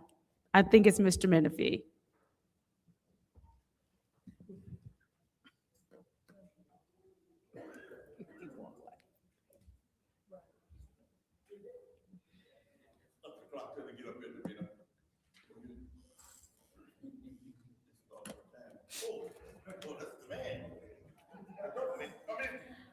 Hey. Good evening, Mr. Menifee. How are you? Hey, I'm great, thanks. How are you? Good. I was listening to my colleague, and he was talking about how this does give way to, and one of the issues that I do have in my ward is the fact that you have people that purchase property and they then turn those properties into group homes where they get to do that legally through staying just under the threshold in which they have to report to Lara. And so what they've done is they've taken they've taken neighborhood structures and they've made essential parking lots in the middle of neighborhoods when they're not supposed to. And we're already fighting that battle of the fact that they receive a little fine with no requirement for them to change the parking structure back to the way it came with the house.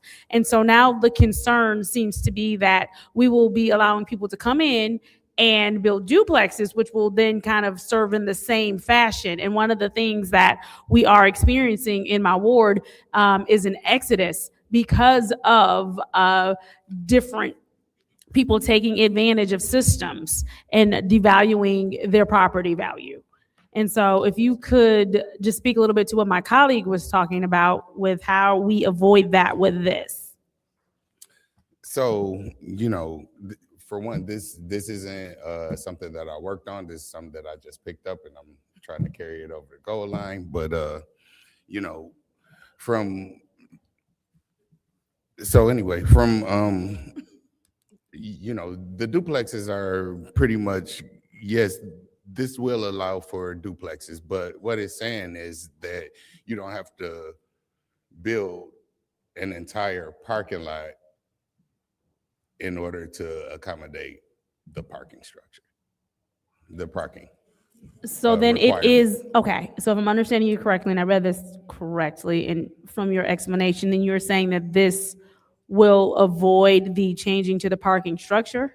Yeah, so you won't have to build like a whole parking lot because, in order to have the amount of parking spaces that will be required prior to these text amendments. So if you have like a regular size lot, like you're gonna build a duplex, which I don't know why all the focus is on duplexes, because it does encourage single family homes as well. But Thank you. yes. So, it does say that, if you have one lot, if you don't have the space for a whole parking lot to accommodate the number of parking spots that would normally be required, then you can use street parking instead. Thank you. Yeah. I yield. Any other discussion in the first round? Mr. Chair, Councilwoman in the 6th Ward. thank you. I think that when we look at affordable housing, types of housing, and green spaces, Flint has got a ton of green space. And when people are saying, like I'm gonna say, well, not even my block, we say Austin Street, or we can say where Councilman Mays lived on Russell Street. You can buy the whole block, just about 2 or 3 of them. And so when we look at, and I understand because their areas are more populated with homes that are occupied with home ownership. I get that. And if we're saying putting duplexes in this, where do we put them at? And I get that. I get that part, and I get the setback part, and I get the setback part too, where some of our buildings are, that where they encroach so close to the street, and it's not actually the same thing. Some of them, we look at, people had front yards and people had driveways. Very few alleys do we have, like Detroit. We have one on Chevrolet DuPont Street because it goes up, and there's an alley behind Chevrolet Flushing and DuPont right there, and it's an alley. But we don't have a lot, very rare, but that's because going up. And so when we look at this, and I get when we say, well, they voted 100, everyone voted yes. I think there has to be consideration, because I know in the 7th Ward, there were really strong concerns about group homes in the 7th Ward, and different types of housing. And that neighborhood has been stable. I went to Pierce School and walked with my friends home for lunch. And that neighborhood has not really changed. It's still home ownership. So where do we put these? Where is it allowed that we can put these duplexes at? Is it all entire city? Is it like a blanket, or do we have like a new development? Or, and I think that's where it's.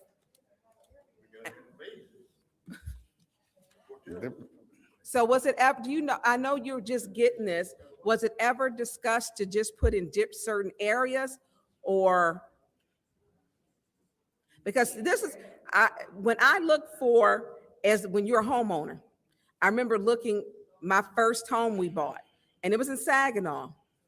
The areas were so inconsistent with building homes. You'd have a really nice home, a colonial, you'd have a long ranch, and then you might have a 2-bedroom that looked like it had no business on the block.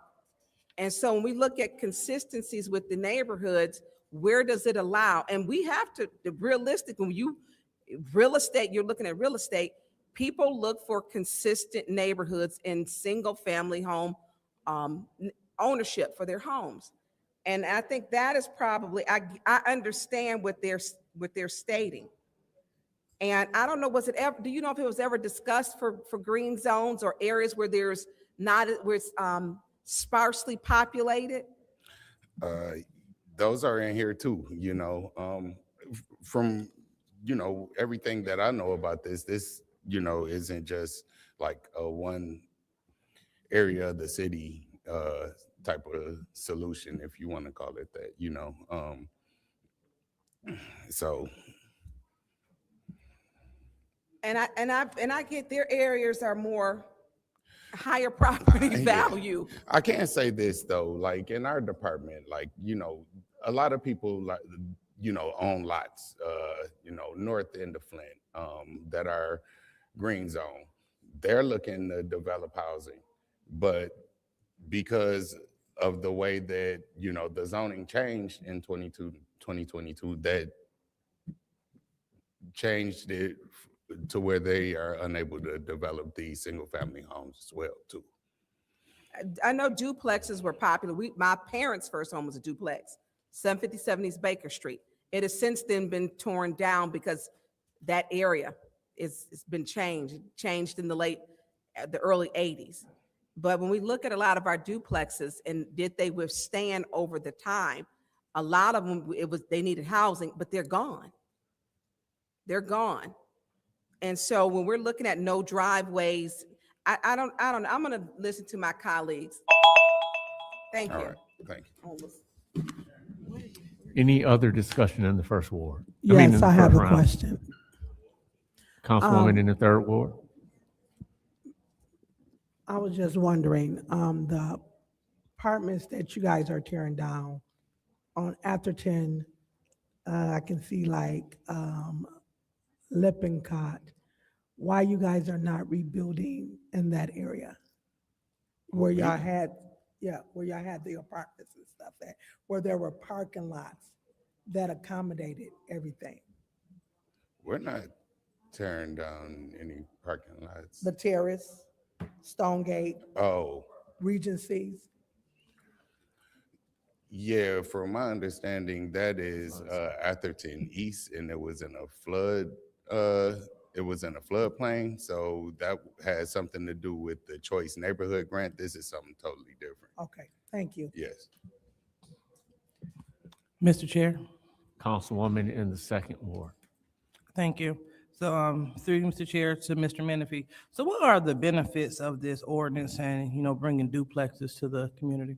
Yeah, for me, it's, new housing development in our city.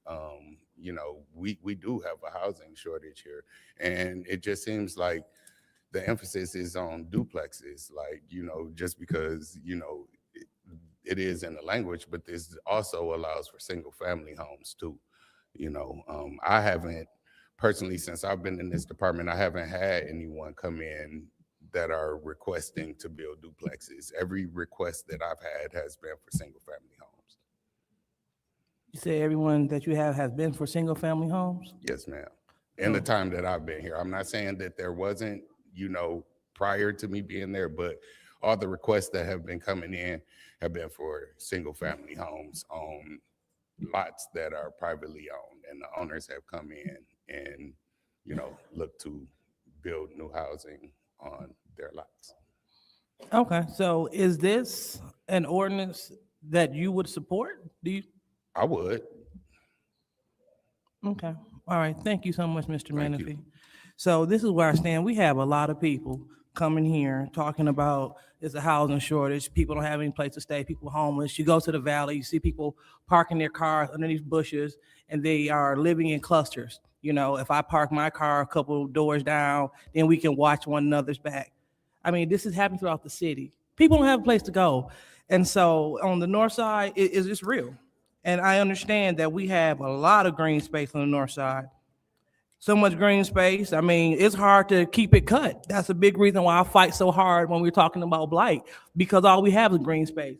I would love for someone to bring some duplexes over here to the north side of town, because people need places to live. Regardless of how you feel about the council person, we need to look at what's factual. So you can't come up here talking about we need new housing, people are homeless, and then when we have an opportunity to house people, we don't. And then a lot of people, they're getting away from single-family homes because I noticed too in the second ward, a lot of people, they should not be in single-family homes so they can't take care of it. So a duplex will allow one to own a piece of the American dream as well as share responsibility in the upkeep. I'm totally for it. I am definitely totally for it because again, we have a severe housing shortage again. And we heard the residents come up in support of this. The zoning commission, they approved this unanimously. So I don't like saying one thing and then doing something totally opposite. So if we're for housing, like I know I'm for housing, if I believe that it is a housing shortage, you know, I see people living in abandoned houses. This is an opportunity for, and I'm not talking about just people, I'm not talking about just what we think of homeless. I'm talking about people moving in with their wife and dogs. They're moving into, and their children. So they're moving into these homes, land bank homes. They go on land bank, going here to show a house, but you can't show the house because it's full of stuff because a family identified a home and then they moved into the home because they need a home. And these kids are going to school with my son. And so, well, we got somebody yelling out in back, and we hear them clear. Mr. Chair, Please, I'm bringing them to order. Please, I would ask the room again, please, if you can give us this meeting. Thank you. So the point is, this may not work for other wards. I understand it. But it'll work very well for wards over here on the north side, specifically the second. So I welcome this. Please, I'm tired of looking at abandoned blocks that are used for dumping sites for local and out-of-town residents. Let's put some houses up. Let's put some people in them. Let's teach people through, they have other programs. LISC has some, they also have some through NACA. Teach people how to take care of homes so they won't become dilapidated. Let's be a part of the solution.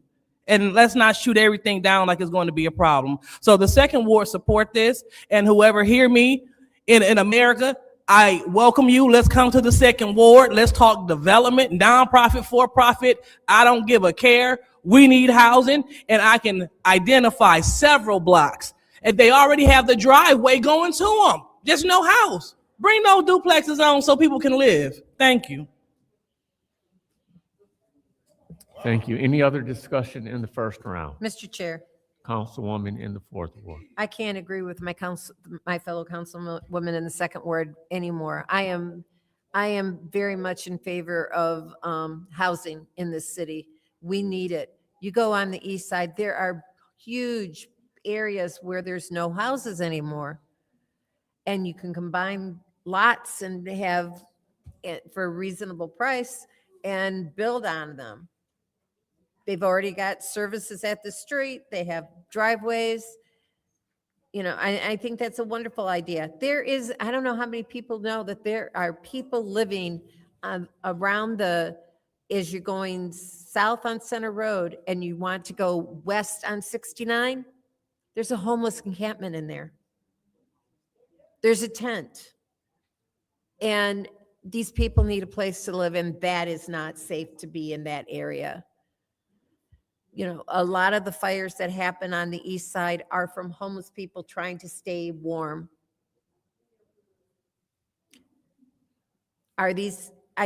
Housing is very expensive.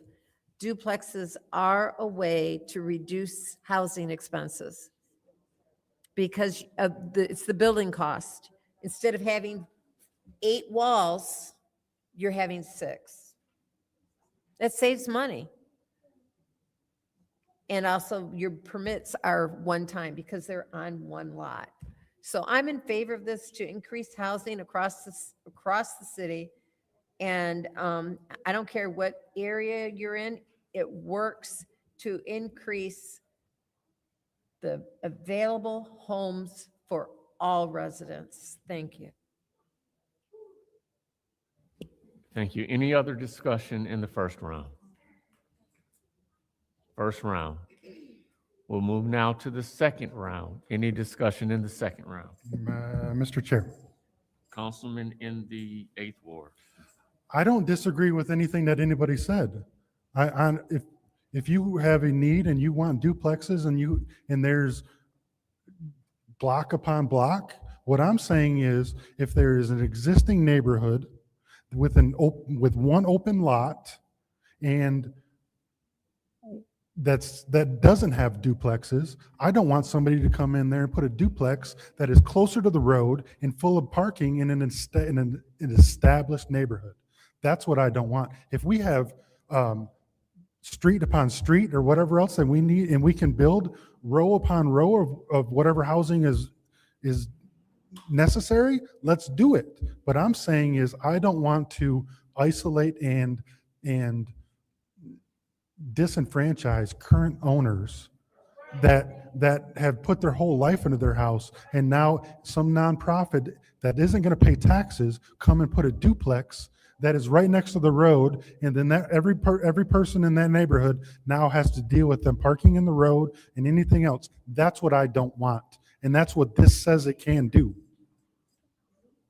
So that's my complaint. It has nothing to do with disavowing duplexes everywhere. There's a spot for duplexes and there's not a spot for duplexes. And I'm saying where there's established neighborhoods and there's an open lot, or where a house burns down and the land bank buys it, or Communities First buys it, or whoever else that wants to come up here with a pre-written speech wants to build on it, I'm saying that they should not be able to build that is now, because in TN1 and TN2, the setbacks are 30 to 40 feet.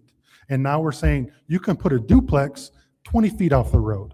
So now you've got a house that is substantially closer to the road, multifamily, the parking in the road in an existing neighborhood. And I'm saying I don't want to do that to our homeowners that have paid and bled for this city. I do Request not want to do information. that. What is your request? So, Mr. Pfeiffer, so how can they change that to reflect that? We can send this back. Attorney Mike. We can send this back to the planning commission and remove TN1 and TN2, which is the majority of the established neighborhoods. That is as far as, I don't know the entire neighborhood or the entire zoning thing, but that is the majority of 7, 8, and 9, the well-established neighborhoods that in every well-established neighborhood in every ward might have TN1 and TN2. I'm not sure, but that is the single-family residential code for like single-family housing. So if they want to build duplexes in green where it's where we need to build, I'm all for it. If they want to do it in multi-residential area, MR1 and MR2, I'm all for it. But we cannot sacrifice sir. our single-family neighborhoods that are well-established and pay taxes in the city. Thank you. Any other discussion in the second round? Mr. Chair. Councilwoman in the 7th Ward. Thank you. Through you to the attorney, and I'm just wondering, because we currently have an ordinance on the books for blight as far as parking. And so with this, we are looking to say parking is okay. So what happens with that ordinance as far as the parking is concerned? If we're saying parking on the street is okay, but we have an ordinance that says something different? Through the chair, the parking structures and that are outlined in this zoning ordinance are specific to what it is stating. So they're specific to certain parking lots for certain commercial businesses, and then not also counting on-street and off-street parking in certain circumstances. So I don't think that the blight ordinances are in conflict, but we can certainly check that to make sure. Okay.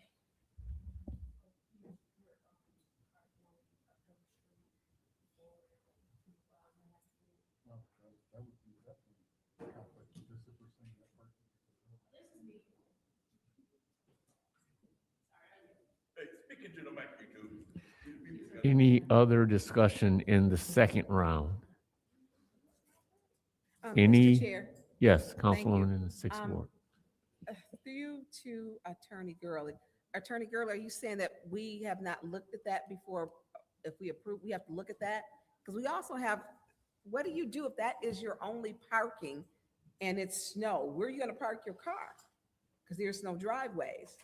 And in snow emergencies, another ordinance, your vehicle cannot be on the road. Well, that would be the case for any vehicle if there's a snow emergency that's declared. But But they don't that's, have a driveway though. If their parking is street parking, that probably is a question for the zoning division. As the legislative body, you all can consider what is before you, but under the Michigan the Michigan Zoning Enabling Act, you can make recommendations and send it back to the Planning Commission for a specific amount of time and then ask them to make adjustments and then bring it back to you. so with the townhomes or duplexes on, is it Fifth Avenue? The parking is in the back. The ones by La Familia, the taco house, they're in the back. So that their frontage is there, but you don't park, you cannot park on that street. It's a busy thoroughfare. And so the parking is in the back. I don't know why we don't have parking because in the back of these duplexes. Because my family's, my parents' first duplex had a shared parking in the back. And that was on Baker and North, oh God, in the 60s. And so not having parking, I think is difficult. It will be difficult for, I think we need to look at that. And then we look at the duplexes that have went up. The land bank didn't sell any of those duplexes. We do need more housing, but they didn't sell not one of those duplexes. They're now renting them. They're beautiful duplexes, but the price point was what, 200,000. And with that price point, they're now being rented. And so now you'll have renters in the neighborhood. So I think these are just a few things that I understand what people are saying that we look at. And I agree, there's some spaces that we have green space for days. We can build single family duplexes, will be like a new community. And in Fifth Ward, we have like a culmination of these different things. We have Smith Village University Park, we have Clark Commons, we've got townhomes. We have that, which is all predominantly new build. But there are still, I think, some questions with the 10-1s, the 10-2s, and how do we proceed with this? Thank you. Thank you. Any other discussion in the second round? Mr. Chair. Councilwoman in the fifth ward. Well, I'm looking at the prints here of everything. It looks like parking is gonna be, it's not gonna be street parking. I'm looking and it looks like the parking is gonna be like, there's a couple of pictures where the parking is on the side, like the driveway. Is this where the parking is? Yeah. I can't see, because I read something that says on-street parking cannot satisfy requirements, which means that the parking is somewhere within the, diagram there. I don't know. I think we should leave this in committee for further discussion. And I don't know if we have anyone here that can answer our questions. So, Request for information. yes. Are you saying that you want to send it back to legislative and have someone from the planning commission join us? Yeah, and someone who land bank or the organization that's planning to do this, these duplexes.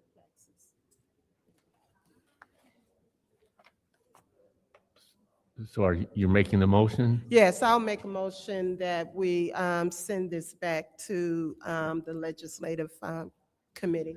There's a motion to send this ordinance back to legislative committee by the councilwoman in the 5th Support. ward, supported by the councilwoman in the 2nd ward. Madam Clerk, roll call vote. Ms. Winfrey Carter? Yes. Ms. Burns? Yes. Ms. Mashat? Yes. Mr. Pfeiffer? Yes. Mr. Jarrett? Yes. Mr. Alamin is absent. Dr. Lewis? Yes. Ms. Johnson? Yes. Ms. Priestley? Yes. Vote is 8 yes, 0 no. The vote is 8 yes, 0 no. This ordinance 260135 will be sent back to legislative. Mr. Chair, Yes. I make a motion to take off the table our walk-on, and I so move. Motion to take off or to bring back up the add-on, take it off the table. Is there Support. support? This one that we were figuring out the language. Opioid. And that doesn't have to be voted. Oh, we do have to vote. Madam Clerk, roll call. Ms. Burns? That was weird to figure out how to say it. 'Cause what's this? Ms. Burns? Yes. Yes. Ms. Mashat? Yes. Mr. Pfeiffer? Yes. Mr. Jarrett? Yes. Dr. Lewis? Yes. Ms. Johnson? Ms. Priestley? Yes. Ms. Winfrey Carter? Yes. Vote is 8 yes, 0 no.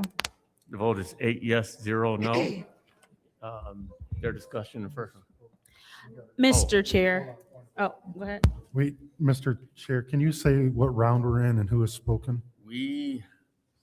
I was still talking. It actually was tabled during round Two. 2, and in that round, Councilwoman in the 7th ward spoke. Do you want to speak again? Okay, Mr. Chair, I make a motion to add one more round of 3 minutes, and I so moved. It's a motion to add a, Support. She's supported. there's a motion that was made to add a round supported by the Councilwoman in the 4th ward. Madam Clerk, roll call. Ms. Mashat? Yes. Mr. Pfeiffer? Yes. Mr. Jarrett? Yes. Dr. Lewis? Yes. Ms. Johnson? Ms. Priestley? Yes. Ms. Winfrey Carter? Yes. Ms. Burns? Yes. Vote is 8 yes, 0 no. Yes, 0 no. Another round has been added. Anyone choosing to speak in the second round, I'm sorry. Anyone in the second round? Anyone, so we'll move to the 3rd round. Anyone to speak in the 3rd round? Mr. Chair. Councilwoman in the 7th ward. Thank you so much. We had to table this resolution because we needed to come up with wording to ensure that once the settlement was given to us, we would know the amount that it would be made publicly, that it would be publicly disclosed. So I am proposing that we add on the following language. So right now it's just 2 paragraphs. So excuse me, right now it's just 3 paragraphs. I'm proposing that we add a 3rd paragraph. Paragraph 1 reads, a new proposed national opioid settlement has been reached with 6 regional dispenser defendants, Associated Pharmacies Incorporated, J.M. Smith Corporation, Louisiana Wholesale Drug Company, Morrison-Dixon, North Carolina Mutual Wholesale Drug Company, and United Natural Foods. And paragraph 2 currently reads, city administration and the law department recommend approving the settlement of the proposed national opioid settlement involving the remnant defendants. This is accomplished by the city of Flint's execution of the 6 defendants, remnant defendants combined subdivision participation and release form.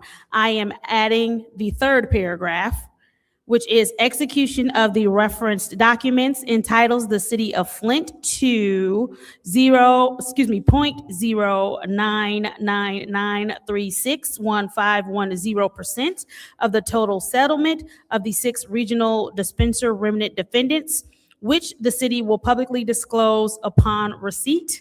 I'm adding that be paragraph number 3. And then we go into paragraph number 4, which is it is resolved that the appropriate city officials are authorized to do all things necessary to approve, effectuate, or enter into the national opioid settlement with the 6 regional dispenser defendants. And then it names all 6 of the defendants. But here we're just adding that 3rd paragraph, which says the execution of the reference documents entitled the city of Flint, 0.0999361510% of the total settlement of the 6 regional dispenser remnant defendants, which the city will publicly disclose upon receipt. Request for information. Yes, oh, sorry. Yes, what is your request? Can we, so just my thoughts, can we say that the city is expecting the point whatever of the 97 million or whatever that dollar value is? Can we say we are expecting this? The only reason that language isn't going in there is because if someone comes in, it's not going to be the 97 million. So us putting it in there would be false because we don't know how many people are going to sign on after But that us. dollar value doesn't change, right? The total dollar value isn't going to change. Our So point, you wanna our add the- 0.9 something is going to change, right? No, the percentage stays the same. I see what you're saying. So you want the total Yeah, that is expected and the percentage in there. I would say, Mr. Chair, if we can just go back and forth real quick. I would say the city is expecting 0.009 of 97 million. If it is Of anything. the total 97 million If settlement. it is anything other than that, they would put out a statement of the dollar value. You know what I'm saying? Through the chair, just to make it cleaner, if you can just put the 0.90%, whatever that 7 figure is, of the total settlement amount. Okay, Because eventually we will. It does say of the total settlement. Okay, but it could change, and I am Right. just trying to avoid the city coming back and saying, oh, well, we got a lot less, or we got a lot more. Whatever that amount is, it has to come before council, and at that juncture, we'll know the total pot, we'll know what the city is supposed to get, and we'll know how many municipalities also signed on. So just add the word dollar after settlement thing? Because right now it just says execution of the reference documents entitles the city of Flint to the percentage of the total settlement of the 6 regional dispenser remnant defendants, which the city will publicly disclose upon receipt. So are you saying just add of the total settlement dollars? And just put dollars after the word settlement? That's fine. Okay. We're the only ones trying to figure it out. So is that your motion? Turn it into 2.1 to add that? Yes. And Madam Clerk, I'm not sure if you had what I said. I can email it. And I just have to add the word dollars. Mr. Chair, Yes, Councilman. since this is the last resolution on this, can we get a 3-minute recess while the language is given to the clerk? Without objection, we'll take a 3-minute recess.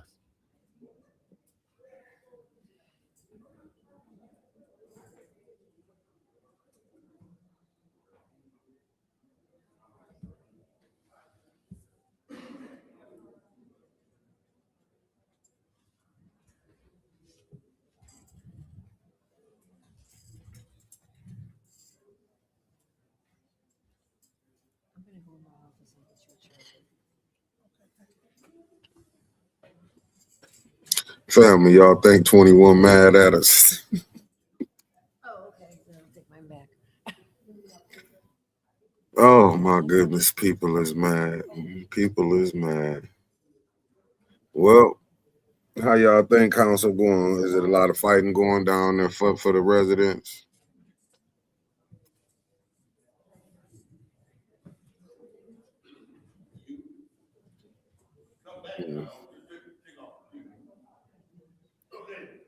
is Candace down there. What's up, Javier? Thanks for everybody that done tapped in to this madness. Thank y'all for tapping in. As you see, look at Judy. She done wobbled her way on up out of that little spot. I know he's mad. You know I don't care about him being mad. I'm hoping that they do realize that Candace, that 7th ward is terrible if they put her back in there. Hey, I seen that Liddell got mad. She didn't want to put a cap on that. I'm like, Dennis, it should be like a $1,000 cap on that what the mayor can spend. Liddell got mad and said that they ain't have it. She want that 30,000. That's why I keep telling people. Why they acting like Liddell is really some shit. That mayor gave her that 30,000, Liddell back. She back to the tyrant she is. You know what he mad about. Was he taking shots at him? He was up there. I mean, Liddell, she got mad about that 30K. That's what I'm telling y'all. I hope and I pray that when they do that subpoena, Judy with her good lying ass up there, we get briefings every month. We get briefings every month. Judy up there. We get briefings every month. Then they said they don't tell what that's what I'm saying, man. This thing here is diabolical. Liddell only want that 30,000. And why ain't nobody bring up that the first ward councilman is not on the ballot to run for the 3rd ward? How is he still in that 1st ward seat? This is crazy what we going through. But shout out to Davina. What's up, Raphael? Hell yeah, they still friends. Because they shouldn't listen, man. When I see that, when I seen the mayor had the Secretary of State on his show this past Saturday, and this stuff then went down, shit. Nearly whole crew that he got coming in on the ballot. and then there are 2 wards they walking in. Yeah, KP, she was, listen. Neely's a pure idiot if he let it go down. This make you want to see him cool. Now, this make you just, I'm telling you, this will make you go sober. Well, you know what, Javier? Jonathan, I think, in my humble opinion, Jonathan waited too long. If he was going to run, he should have did this back in January, the latest February. He should have did this back then. Because he ain't got nothing going on. I'm happy he talked about us for 30 minutes. I know the little 7 viewers. I hope they like, share, and subscribe over here. He upset. He said let him on the show.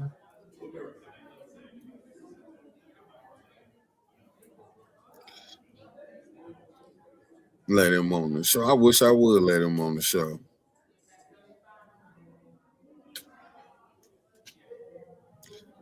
Hey, Mark Hutchinson, and I agree with you. This show, that's why we need them organizations for them people to be down at that Flint Neighborhood United meet. They don't have people representing them over there. They do not. Like, we don't got people that's representing the people from the north side.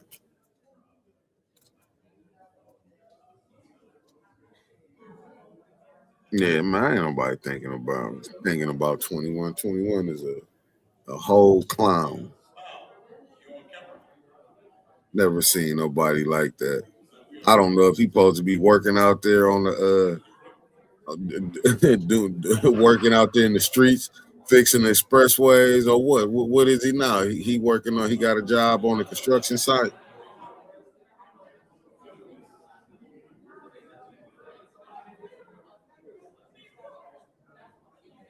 I wouldn't interview him. He'd be spitting everywhere.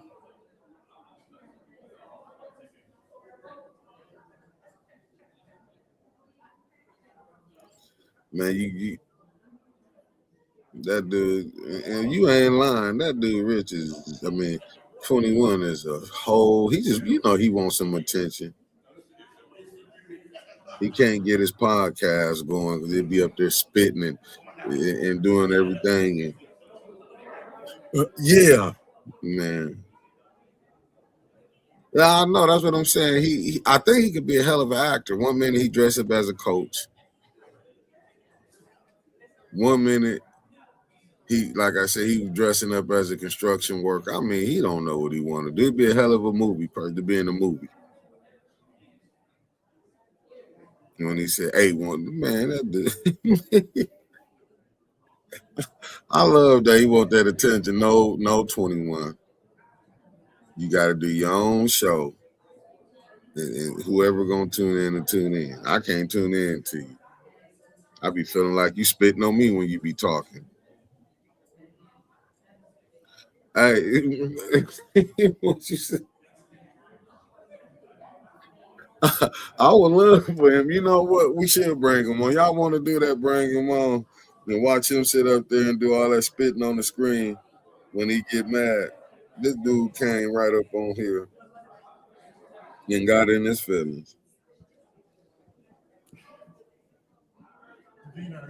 Madam Clerk, do you have the information, Madam Clerk? Okay. If I could ask the council members back to their seats, please, so we can continue the meeting. Thank you.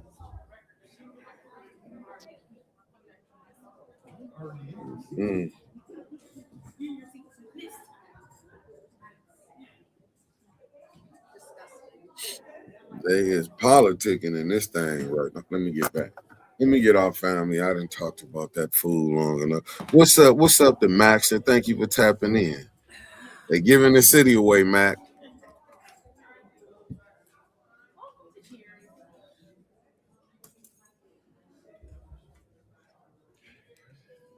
Oh, they back. Let me get out and bring them back.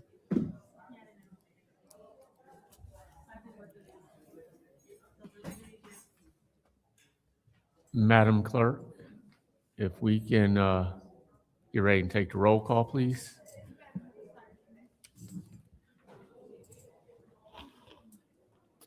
Okay, it is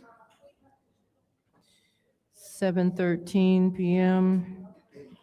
And we'll take the roll call to return this meeting to order.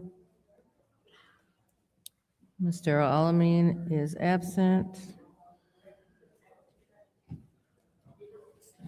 Dr. Lewis? Present. Ms. Johnson? Present. Ms. Priestley? Present. Ms. Winfrey Carter? Present. Ms. Burns is not in. Ms. Mashat? Mr. Pfeiffer? Present. Mr. Jarrett? Present. You have 7 members present. So we have 7 members present. We took recess such that the clerk could work with the clerk to get the wording for the resolution. Is there then a Mr. Chair, councilman in the 8th ward? can we get the clerk to read the language and then before I support it? Madam Clerk, would you read the addition to the resolution, please?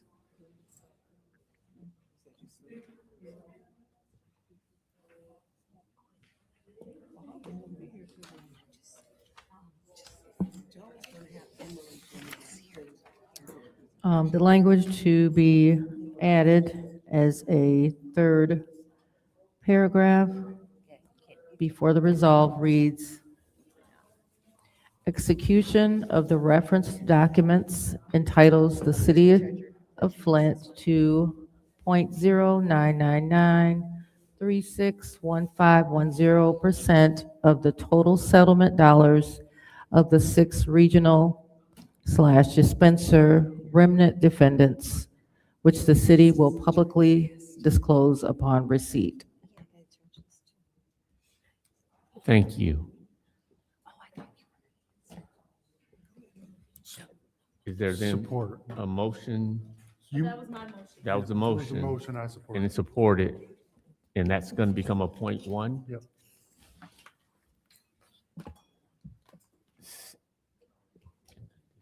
Roll call. Madam Clerk, roll call vote to amend this to a point 1.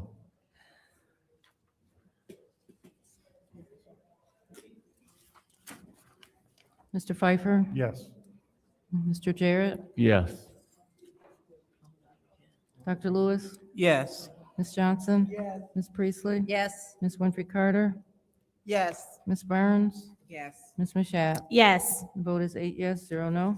8 yes, 0 no. Is there a motion? Motion to send the .1 amendment to council. Motion to send to council Support. made by the councilman in the 8th ward, supported by the councilwoman in the 7th ward. And with this, there is discussion. Any discussion in the first round on the .1? Any discussion in the first round?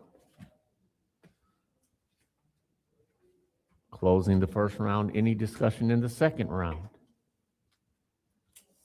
In the second round, seeing no movement, Madam Clerk, roll call vote to send the .1 to council. Mr. Jarrett? Yes. Dr. Lewis? Yes. Ms. Johnson? Ms. Priestley? Ms. Winfrey Carter? Yes. Ms. Burns? Yes. Ms. Mashat? Mr. Pfeiffer? Yes. Vote is 8 yes, 0 no. Vote is 8 yes, 0 no. That add-on resolution has been moved to council. Mr. Chair, motion to adjourn. The motion to adjourn by the councilman in the 8th ward, supported by the councilwoman in the 7th ward. Madam Clerk, roll call vote.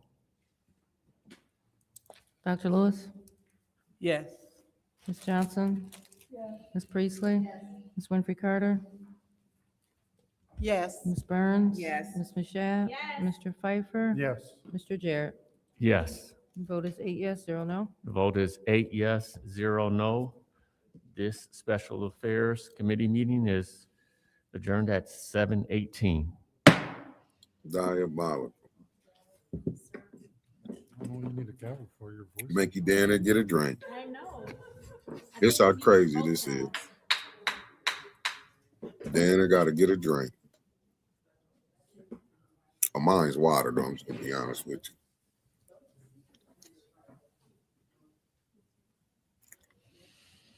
I hope somebody put something on the floor talking about residency tonight. Called Davina ass out.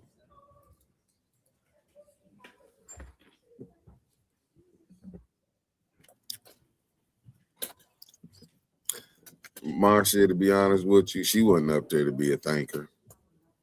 She was up on it. Yes. That's all she was up there for.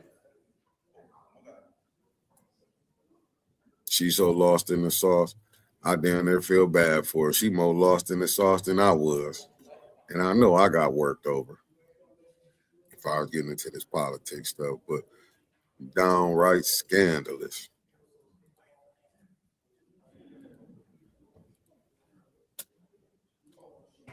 Well, you know, the way they set this thing up, everything that don't get passed through this, they get brought back in the next one. How many minutes? I know these people know I'm up here doing something. Let me do this for you. Decline. Just they want to play. Decline it.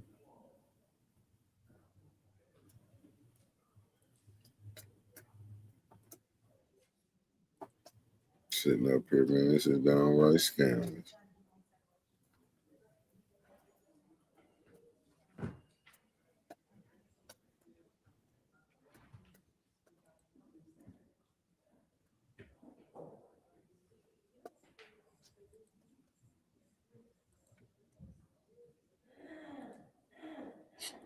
Mm-mm.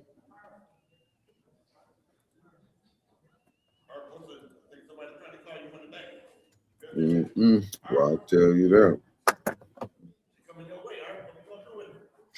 What the candidates ain't coming down there.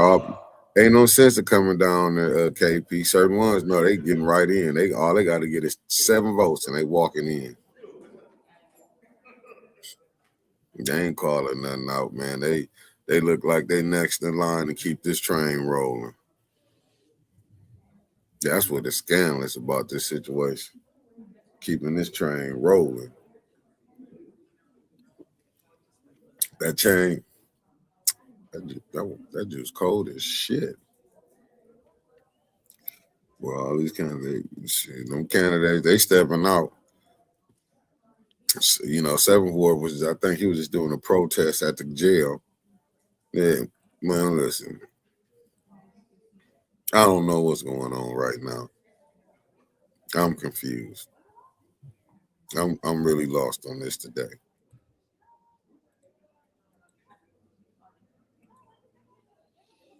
I damn near can go for a shot at the Tito's and tonic with a lime in it.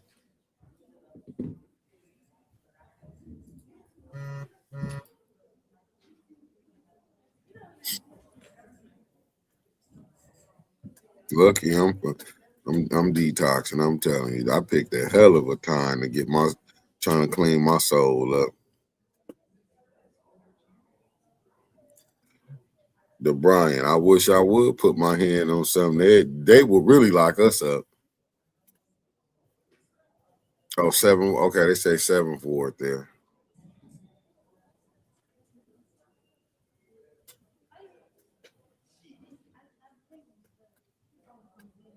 So the new 9th Ward, I guess so. He walking in.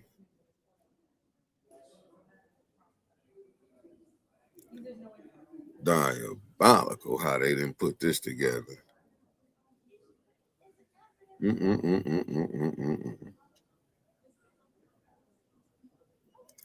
I ain't touching the Brian. I ain't touching nothing.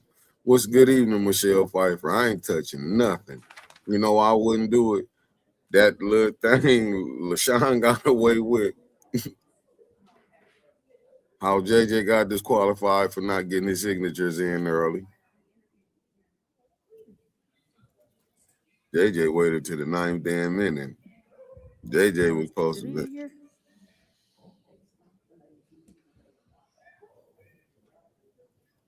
JJ should have been out there in January. No, I'm out.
I'm talking in Trump neighborhood, man, down Trump. Last time y'all president was Flint. This lady on this Chris over what's the name of that street, the church that the preacher woman snatched the phone from down Trump. And the dudes from Jamaica's on motorcycles, them doctors. What you on Facebook? Yeah, I'm on live, man. Yeah. Live public. Facebook. But we're on the number one stunt. This is New York Live Time, man. They said keep them on video, Mr. Outfield. We got him. And Mr. Wilson, you say he's gonna run for what? I ain't saying that he's gonna run for what. I said, Mr. Wilson ain't no joke. You know about the military. The military is Trump. Peace to the Middle East. But Trump and Israel calling shots right now. But Jesus Christ is coming in and kick ass. The real king of Jerusalem. That's why they told Trump to read the Bible for a whole week in the whole White House. Where they had doctors build the White House and nobody want to talk to them about it. But Miss Burns is going to take it to special master tonight of a black man. He built the house without a compass. He did. All right. Blueprint. What? Where can they find you at, man? What's your name, man? My name is R.L. Mitchell. The time is now 7:29 p.m. on Monday, April 27th. I hereby call the City Council meeting to order. Roll call, Madam Secretary. Mr. Al-Alamin is not in. Dr. Lewis? Not in. Not in. Ms. Johnson? Present. Ms. Priestley? Present. Ms. Winfrey Carter? Present. Ms. Burns? Present. Ms. Machette? Mr. Pfeiffer? Present.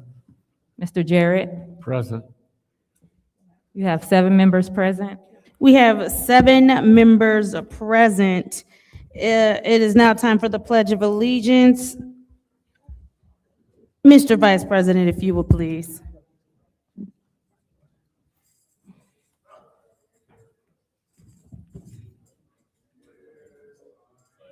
The United States of America, and to the republic for which it stands, one nation, under God, indivisible, with liberty and justice for all. It is now time for the prayer of blessing. Before we get to that, is there anyone who would like to recognize a lost loved one or a grieving family? Madam Chair. Councilwoman in the 6th Ward. I would like to acknowledge the loss of LaMarcus Kills. Thank you. Who passed away. Is there anyone else? Yes, Madam Chair. I would like to have a moment of silent prayer for the families who have lost loved ones. The family of Mr. Fred Allen, the family of Mrs. Selby Maddie Peterson, the family of Mrs. Frida Bizzle, and the family of Mrs. Oris Hall. Thank you. Thank you. Is there anyone else? Madam President? Councilwoman in the 2nd Ward. I would like for the residents to remember in a special way Mother Viola Massey, and also Mr. Mike Evans. Thank you. Thank you. Madam President, Councilman Pfeiffer. I'd like to remember former Mayor Don Regal. I know that Miss Inez Brown, our former clerk, was a dear friend of Mr. Regal, so recognize him this evening. Thank you. Thank you. Anyone else? Madam President, Councilman in the Ninth Ward. I would like to echo the councilwoman in the Second Ward's acknowledgement of the life of Viola Massey and her family. I also would like to ask prayer for the Anderson family. That family has had loss of both parents. Mr. Anderson passed in December, and his wife passed earlier this month. So we're asking prayer for the Anderson family as well as the Geist family in their time of loss. Thank you. Thank you. Is there anyone else? Thank you. I would like to also acknowledge the Massey family in their loss. Also would like to recognize the passing of Mr. Lamarcus Keels, and also would like to recognize the passing of former Senator Regal. And I would ask that the administration would place the flag at half-staff in his honor. At this time, Councilwoman Priestley, if you would please.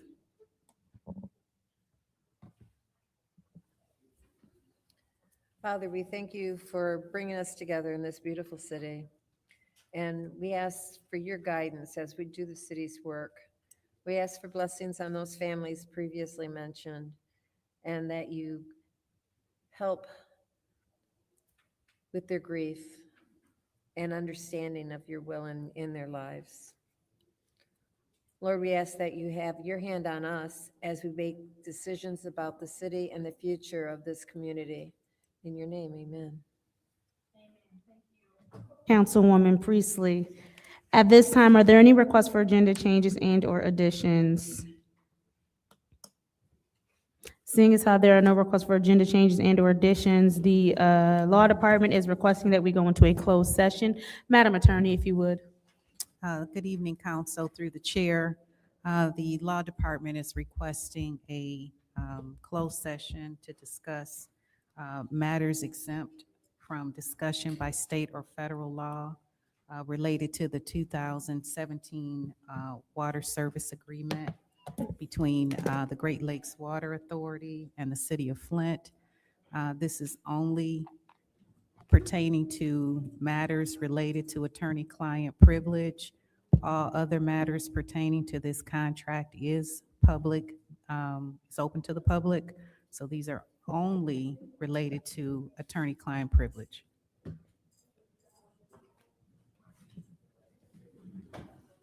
Thank you, Madam Madam Chair, Councilman Pfeiffer. motion to go into closed session. There's a motion to go into closed session. Is there support? Moved and properly supported by the councilwoman in the Fourth Ward. Roll call vote, Madam Clerk.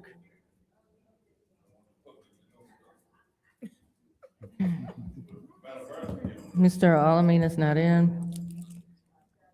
Dr. Lewis? Yes. Ms. Johnson? Yes. Ms. Priestley? Yes. Ms. Winfrey Carter? Yes. Ms. Burns? Yes. Ms. Mashat? Yes. Mr. Pfeiffer? Yes. Mr. Jarrett? Yes. The vote is 8 yes, 0 no.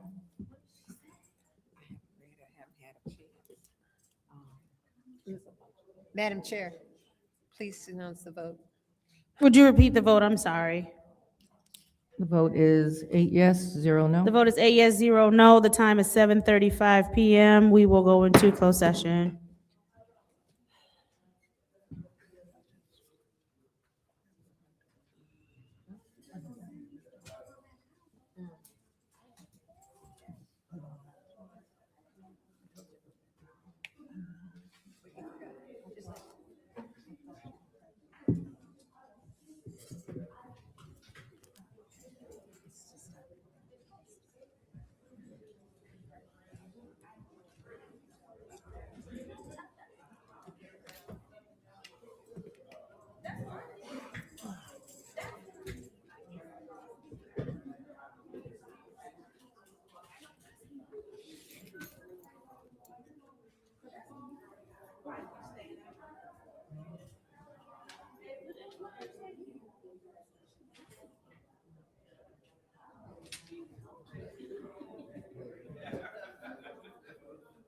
Did I miss something? It's over or something?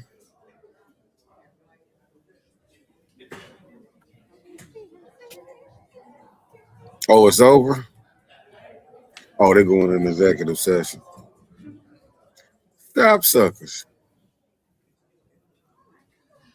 Mm-mm-mm-mm-mm-mm.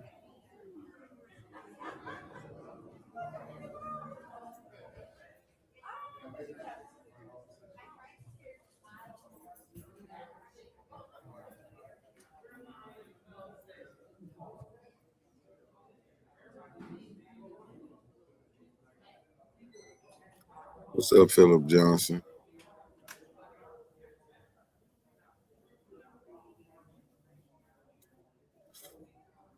Mm-mm-mm-mm.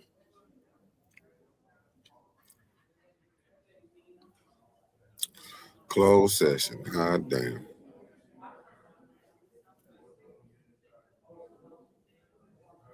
This is terrible. Well.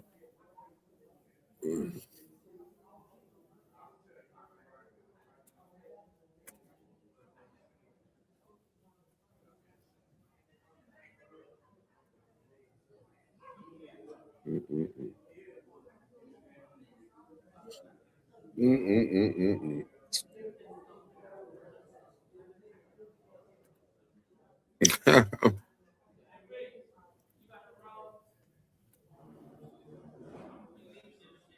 Adele want her 30,000. She done told the mayor what she want. She don't care. Adele like, look, I want my paper.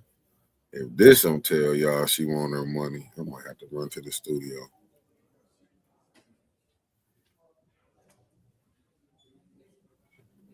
I might have to run to the studio. I'll do it tomorrow. I'll get up.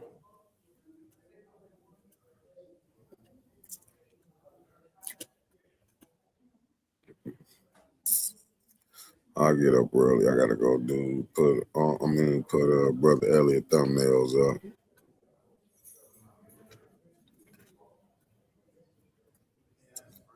This is so terrible.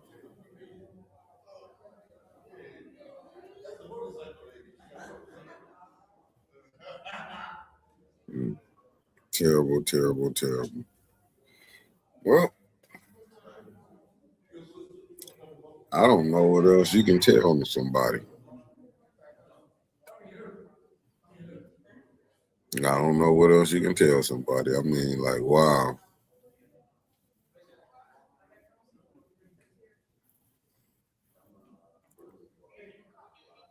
And I got a question. Do Candace know that the council is the purse string?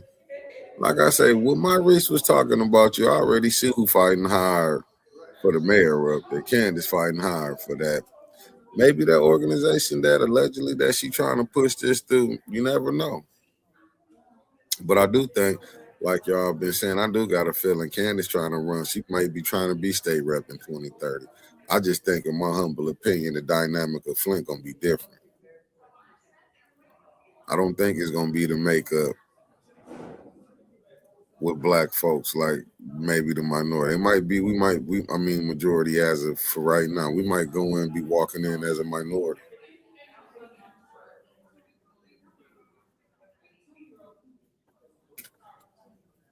It's just, this is downright.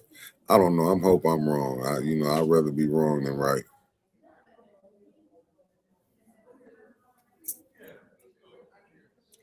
I'd rather be wrong than right.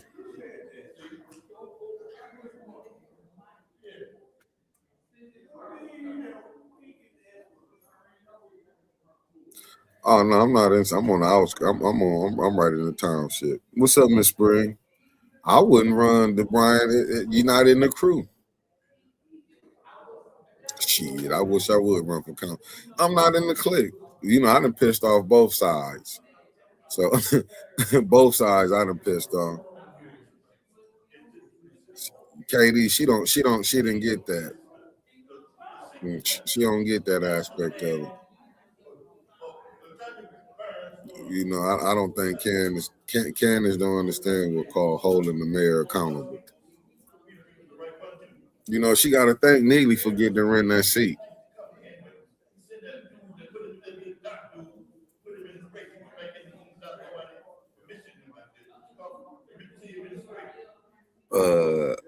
Mark, you may be right.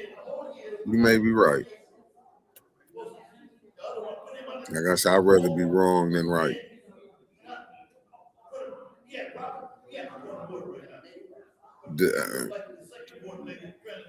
To be honest with you, Mark, the way Neely set this thing up, you damn near see all these people finna walk in.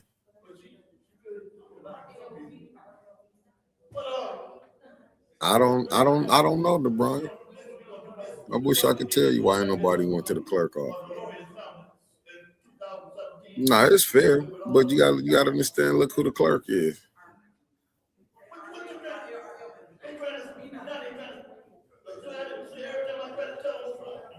Yeah, and look how the majority doing it. They got in there. They not even on the same page.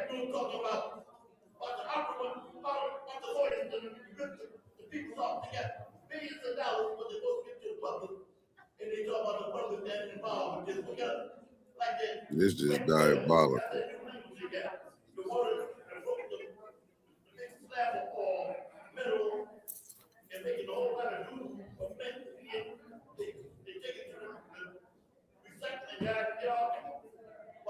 This is just gangster right now.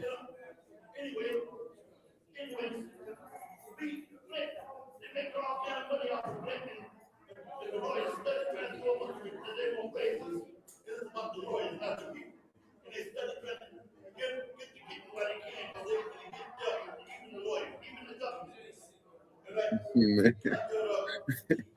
Some of this shit, I'm over here in East Village got it. Can you believe 3 wards got nobody they running uncontested? That's gangster.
LeBron, I just had to come back yesterday. I think she's gonna get back in it. I don't think she should, but you never know.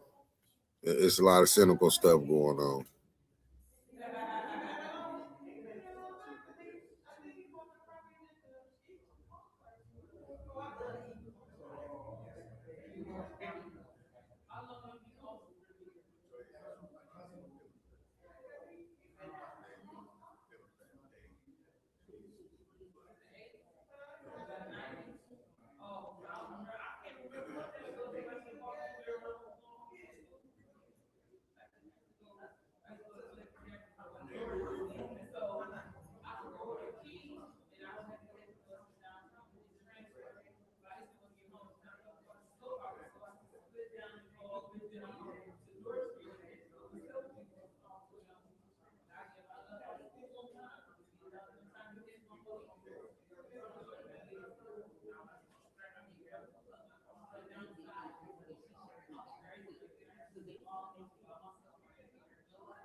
The one that's on, we believe it goes south. They don't believe it. I'm at the meeting, yeah, right.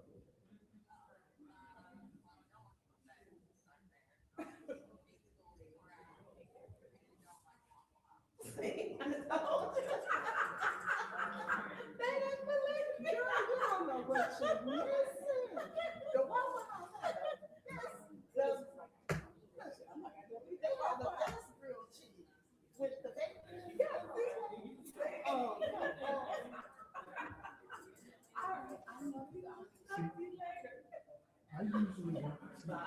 I usually roll in better places that are regulated.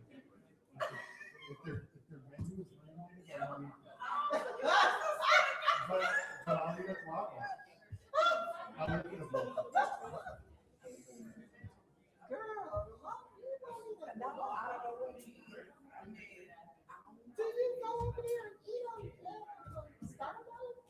I have not, I mean, I can go out and party, I would. That was a good people watching place. That's the same thing. Where the Waffle House at? And she said. Where the I would go, they go with their dad, I would stay home.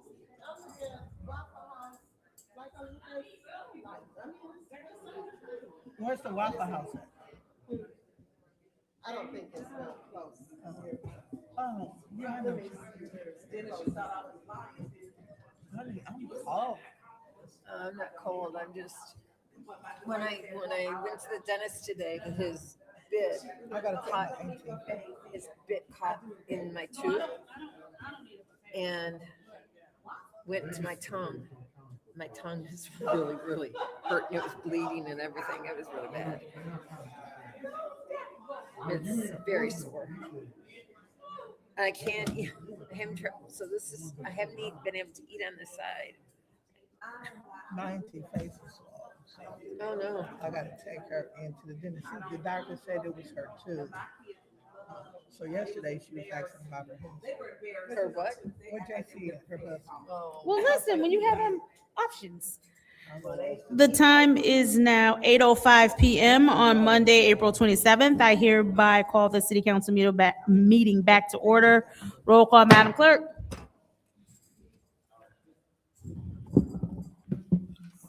Mr. Alamin is absent. Dr. Lewis? Present? Ms. Johnson? Present. Ms. Priestley? Present. Ms. Winfrey Carter? Present. Ms. Burns? Present. Ms. Mashat? Mr. Pfeiffer? Present. Mr. Jarrett? Present. You have 8 members We have present. 8 members present. It is now time for public comment. Members of the public who wish to address the city council or its committees must register before the meeting begins. A box is placed at the entrance to the council chambers for collection of registrations. No additional speakers or slips will be accepted after the meeting begins. Members of the public shall have no more than 3 minutes per speaker during public comment, with only 1 speaking opportunity per speaker. First public speaker, Madam Clerk. First speaker is R.L. Mitchell.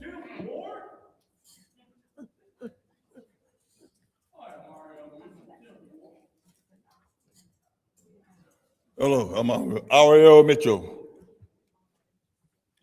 For the record, about this private meeting you had just now, talking about the lawyers of Flint, of people supposed to represent we the people, don't want to, they wanted a private meeting, don't want to, you see they wrong straight up for not allowing the peoples to hear what you're talking about to the peoples.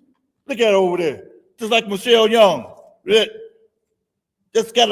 done worry Linda Boone so much she just quit because wants to go through the Board of Education and wants to be on at the same time, and she just walked off the accountability meeting, and here come the lawyer, Michelle Young, asked for a raise. Who ever heard of somebody ask for a raise because Detroit getting more money than Flint? And then now they come up in City Hall talking about the public shouldn't hear this. Attorney, look at it over there. Probably talking about our attorney running away with all them bees. Pay them first before they pay the people who got poison in the water and stuff. You got to assume that's what y'all talking about back there. And when finish killing us off, but we don't have nothing like General Motors did. They got their cut and went and didn't get no that and leave peoples in here to talk like Too Tall Jones, like he don't give a care. He talking stuff that he know what to say, but he won't go. He know like the ombudsman. He know the killers in Flint, but he don't want to say nothing about them. They're waiting right now till they get dark and before they shoot up the house and there happen to be nobody in there and stuff. And y'all act like it ain't like nothing to it. The drunken gangsters out there, they probably done threatened the mayor and the police department too. And it ain't like the police can't do nothing about it. And all that junk. With that dope money over on St. John Street and all that. They got them old stupid apartment houses over there by the Mexican restaurant. And ain't nobody in them yet. And the people at Hope Center, they got kicking them out because time they found about the welfare, that they had their welfare work better than, but when the black people started finding out, they talking about closing Hope Center down. Then they go over there and get burned up in a house 2 blocks away from Hope Center. And they sleep up beside the Hope building, and the priest started that stuff 25 years ago. Broke that sword was stuck in that devil head. He saw me looking at it. I said, why you? He said, I broke that. Because people like you, that promote violence. Got a priest is that? He in cahoots with the devil. He's drunken, cursed generation. Hey, Next public speaker, Madam Clerk.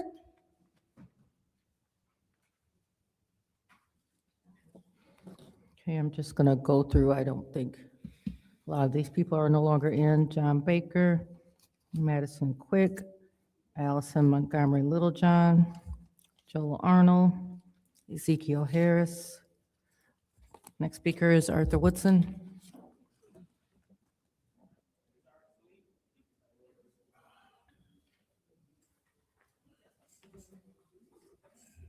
Good evening. Let me start off by asking, First Ward has $24,000 in ARPA funds left that was supposed to be spent in their community. Neighborhood Engagement HUD had to send it back. And this was discussed a while ago, and you all got emails from Tom Wyatt from Neighborhood Engagement HUD. What is going to be done with the remainder of their funds? Are they going to spend it? Are you all going to find a new fiduciary? Are you going to ask Mr. Edwards how will they get the money? Because they are still waiting on their money in their ward, $24,000.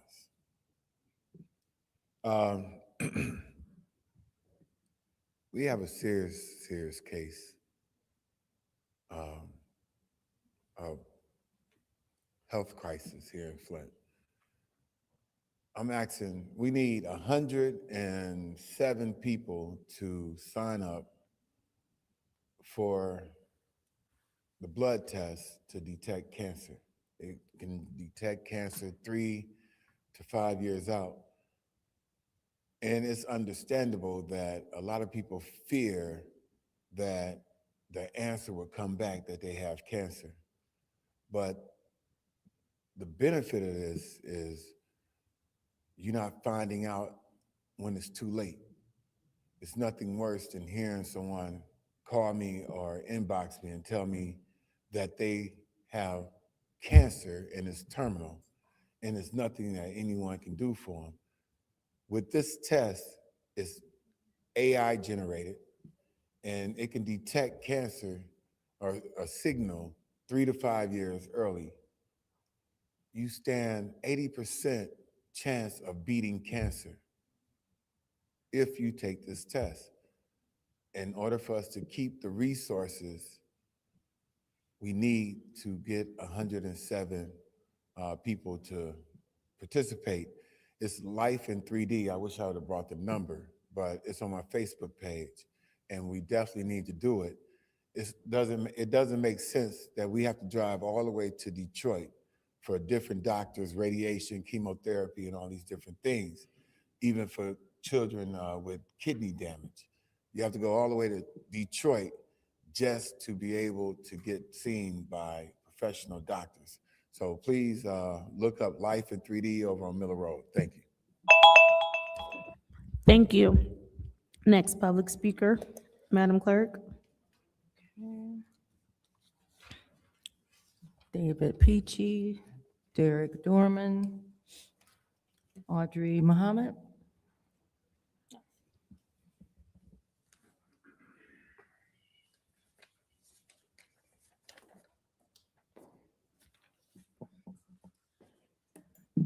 All righty, Audrey Muhammad for the second ward. Well, in honor of Occupational Therapy Month, I'd like to bring up another concern. Just noticed it, really hadn't paid that much attention to it, but that bathroom ain't handicapped accessible. That sign need to come off of that door. That bathroom back there, that stall, if you come up here in a wheelchair, you ain't getting in that bathroom stall. Not only that, the toilets are not at the comfort height that's required to be a handicapped accessible bathroom.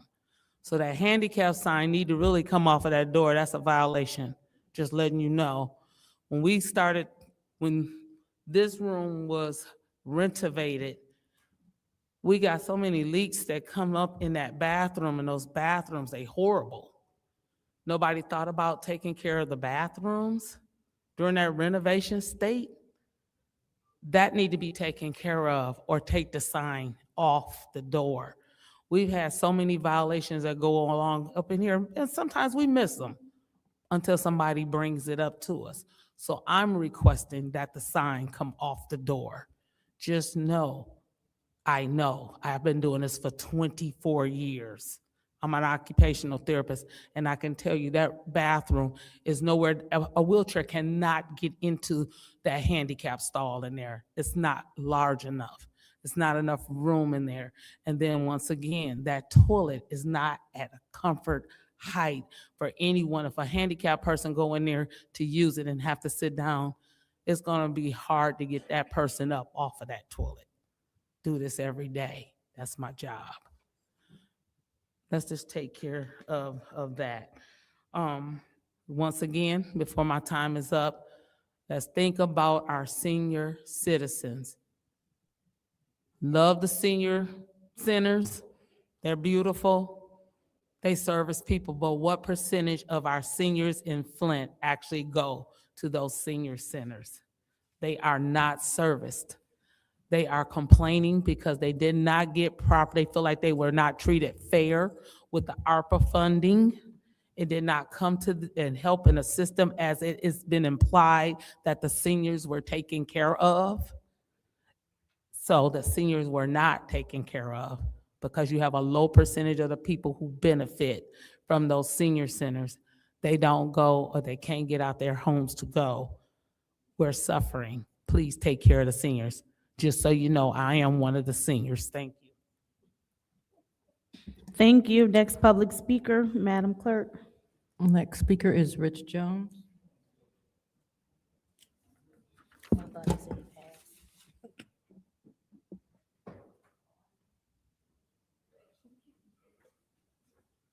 How y'all doing? I've been in and out of council meeting today, so I don't know which one of y'all said this, but y'all brought up something good. And when y'all brought up the fact that y'all said y'all wanted to, whatever we had in our city, bring back from that we lost through the emergency manager. I've been saying that for years. I really wish our city was being operated and ran the way it was before the emergency manager came here and destroyed us. This past Friday, I did a press release, and I opened the press release up by telling the lady that was interviewing me that what I'm about to tell you, you're not going to be able to put on the news.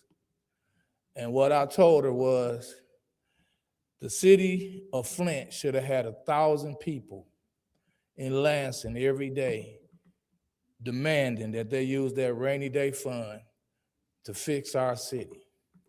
And it just so happened that she happened to be from the city that I mentioned. And I said, if this happened in Ferndale, Michigan, they would have fixed it instantly.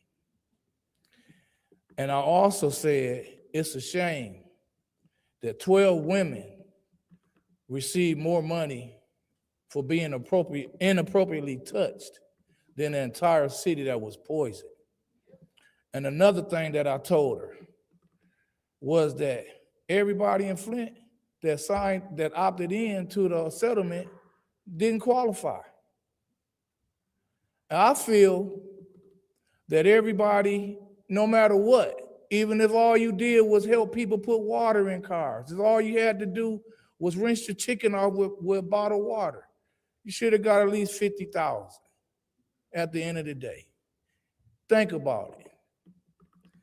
But in the future, we need people that will really stand up and do what's best for the citizens.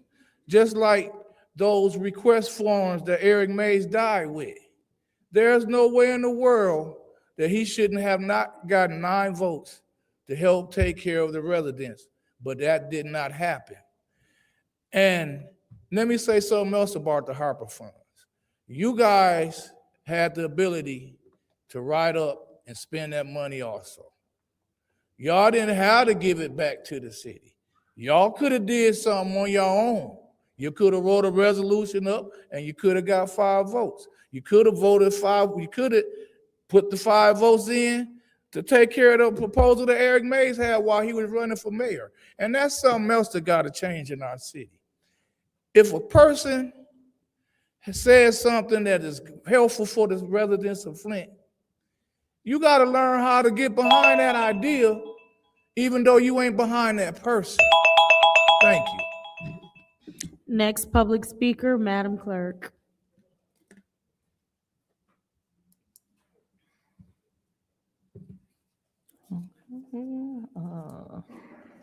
Mary Copany, Kristen Pollard, Ashley Strozier, April Stone.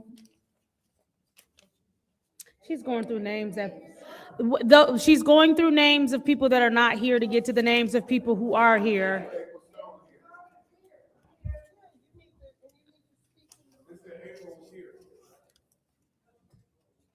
That's the last name I called, April Stone. That's who she's calling up.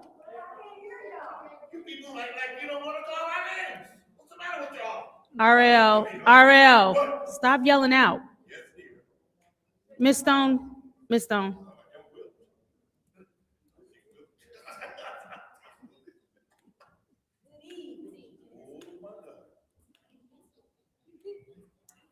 I came to address you, Ms. Lewis. When I called you and you called, huh? Oh, thank you. I called you because Ms. Michette told me that my concerns were for my council person. I normally don't call you because the first time I asked you for something and met you at the Haskell, you stood out there 2 hours talking to Chief, whatever his name, Green. And then said, oh, you waiting to talk to me? You knew I was. And then when I asked you a question the other day, you told me I can make it to the council meetings. Only way I can get something from you, the people you do something for, is who come to your little chatty meetings. The reason I don't come to your meetings, because when I did come, y'all want to talk about nothing. And like you said, you do favors for your friends at your meetings. And you gave a raffle or something, and everything you gave was to the same person. So no, it wasn't no sense in me coming, wasting my time. I'm elderly, I'm injured, and everything else, and I'm gonna break my neck to come down here, and you ain't gonna do nothing for me. Like you said, since I don't come to your meetings, you don't have nothing. You do stuff for your people that come to your meetings. I've been buying property in this city for 48 years. I should get some kind of consideration for whatever is going on, whatever they're giving away, or whatever they're doing for the public. But you seem to feel like the only people can get your attention is a man or your friends. So I specifically came down here to make sure that I let you know that when you have a seat like that, you're supposed to be for the citizens of this city, of your ward, not just for the people that can take their time out, ain't got nothing else to do, but to come look at y'all play favoritism. I got some serious things going on at my house. And I don't think you was remotely concerned. And then the time you acted like I didn't even know you knew my name. Until I came in here one day, I seen Mr. Wilson coming up here. I said, oh, they must be having a meeting. I came up here to see about, and the man was talking, came up here asking about $576,000 for the water meters that wasn't no good. And I said, and that's the same thing they were telling me, come pay, I gotta pay $260 to get, for them to come out up front to get a meter. I didn't call you. Anytime I call somebody for some help. I don't call them just for to be talking, because I got better things to do with my time. Thank you. And thank you, Ms. Burns, for all the things that you do for me. Thank you. You said that was the final public speaker, Madam Clerk? Nope, we have Tanya Jones. And then lastly, Doug Schultz. I think he left. So that is the last speaker. Thank you, Madam Clerk. It is now time for council response. Council members may respond once to all public speakers, only after all speakers have spoken. An individual council member's response shall be limited to 2 minutes. Is there anyone who would like to speak during council response? Madam Chair. Councilwoman Dr. Lewis. Thank you so much. And thank you so much, Ms. Stone, for coming and addressing what you believe was true. Unfortunately, what you said is grossly untrue. And for those that know me know that I will never turn down anyone for help if it's within my power. You reached out to me and you told me that Councilman Machette told you to contact me for grants. I don't have grants. I don't. But I did encourage you to come to the meeting because we have the nonprofits and people that are in charge of the program that can help you there. I never stated that I will never help you. I never told a resident there. So it is unfortunate that you will come to that lectern and spew that, because that's untrue. Now, if you believe that Tanya Burns is helping you, I encourage you to vote for her for your mayor. But as for the second ward, everyone that works with Dr. Liddell Lewis know that I always show up and I do my part. Now, you told me that you had an issue with your fence. I came over, I took pictures, I advocated on behalf of the land bank for you. And then you began telling me about someone coming into your back door, ransacking your house. Excuse me, this is my time. And so I encourage you to reach out to the chief because I'm not a police officer. So if someone is breaking and entering into your home, that has nothing to do with me. So in my lane, what I can control, I controlled it. But I will never ever tell no resident that I'm only helping my friends, because my friends are those in the second ward and beyond. And if I can help anyone in all wards, no, I don't brag about it. I just do it. And I encourage you to keep working with Ms. Burns if she's giving you the work that you desire. Thank you. Ms. Stone, I'm gonna have to ask you to stop yelling out, please and thank you. Is there anyone else who wishes to speak during council response? All right, seeing as how there's no one else who wishes to speak during council response, we will move on to the consent agenda. What's the pleasure of the body? Madam Chair. Councilwoman in the 4th Ward. Move to approve the consent agenda. There has been a motion by the councilwoman in the 4th Ward to approve the consent agenda. Is there support? It's been moved and properly supported. I do need to, as a note, we're given 260124 that we need to amend this language. So I want to go ahead and separate that. Are there any other separations at this time? Madam Chair, Oh, I'm sorry. Go ahead, Mr. Pfeiffer. I'm going to separate 260128. 128.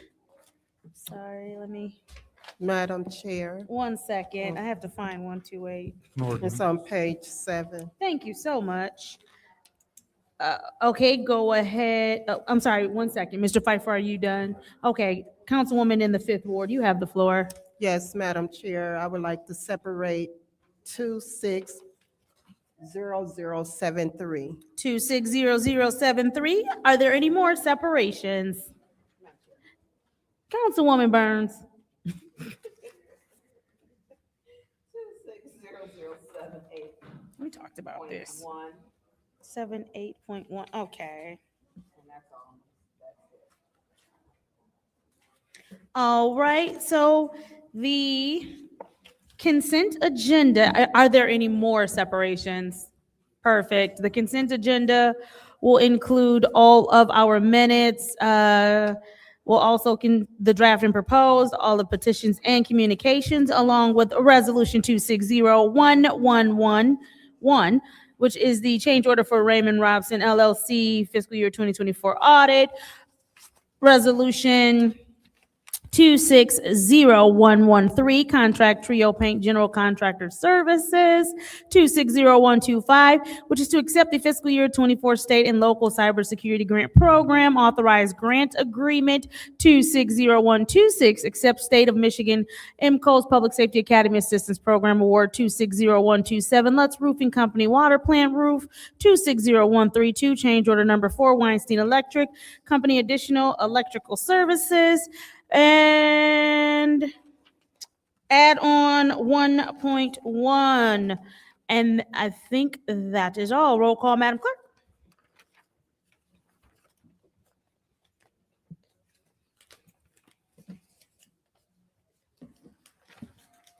Mr. Alamina is not in. Dr. Lewis? Yes. Ms. Johnson? Yes. Ms. Priestley? Yes. Ms. Winfrey Carter? Yes. Ms. Burns? Yes. Ms. Mashat? Yes. Mr. Pfeiffer? Mr. Jarrett? The vote is 8 yes, 0 no. The vote is 8 yes, 0 no. Moving on to the first separated item of the evening, 260124, which is the support of MDOT Transportation Alternative Program TAP grant. What's the pleasure of the body? Madam Chair, Councilwoman in the 4th Ward. motion to approve. There's a motion to approve. Is there support? Support. Moved and properly supported by the councilwoman in the 3rd Ward. Is there discussion? Councilwoman in the 4th Ward, go ahead. I did, Councilman in the 8th Ward, go ahead. I just need somebody to. I need to, I'm going to make an amendment to add the paragraph as was distributed to us. Whereas the city of Flint recognizes that the property being committed to Grand Traverse Greenway Trail, non-motorized trail phase 2 is owned by the city of Flint. So I'm going to make a motion to amend this to a .1 to add that paragraph, and I so move. There is a motion to change this to 260124.1, adding the previously read paragraph. Is there support? support. Moved and properly supported by the councilwoman in the 4th Ward. Roll call, Madam Clerk. Dr. Lewis? Yes. Ms. Johnson? Ms. Priestley? Yes. Ms. Winfrey Carter? Yes. Ms. Burns? Yes. Ms. Mashat? Yes. Mr. Pfeiffer? Yes. Mr. Jarrett? Mr. Alamin is not in. The vote is 8 yes, 0 no. The vote is 8 yes, 0 no. Madam Chair, Councilman Pfeiffer. motion to approve 260124.1. There's a motion to approve 260124.1, which is to support MDOT Transportation Alternatives Program Grant, also known as TAP. Is there support? Support. Supported by the councilwoman in the 4th Ward. Is there discussion in the first round? Is there discussion in the second round? Yeah, real quick. Go ahead, second round's on you. Through you to the city attorney. Madam Attorney, like, we're giving this, but do we transfer ownership over?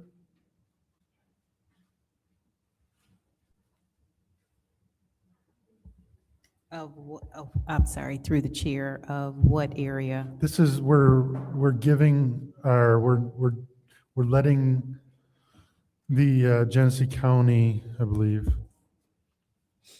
I'm not sure, it's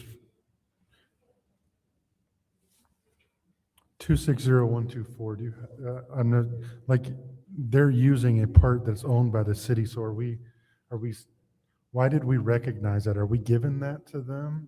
Or what was the point of us recognizing that the city of Flint owns that.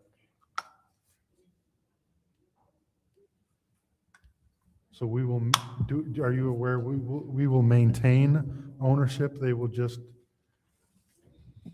be leasing it or something for indefinite period of time for $0? Is that? Well, through the chair, according to this reso, it is to support the application. It does not speak to the city relinquishing any of its property. That would have to be a resolution that would have to be approved by council to give city-owned property to another entity.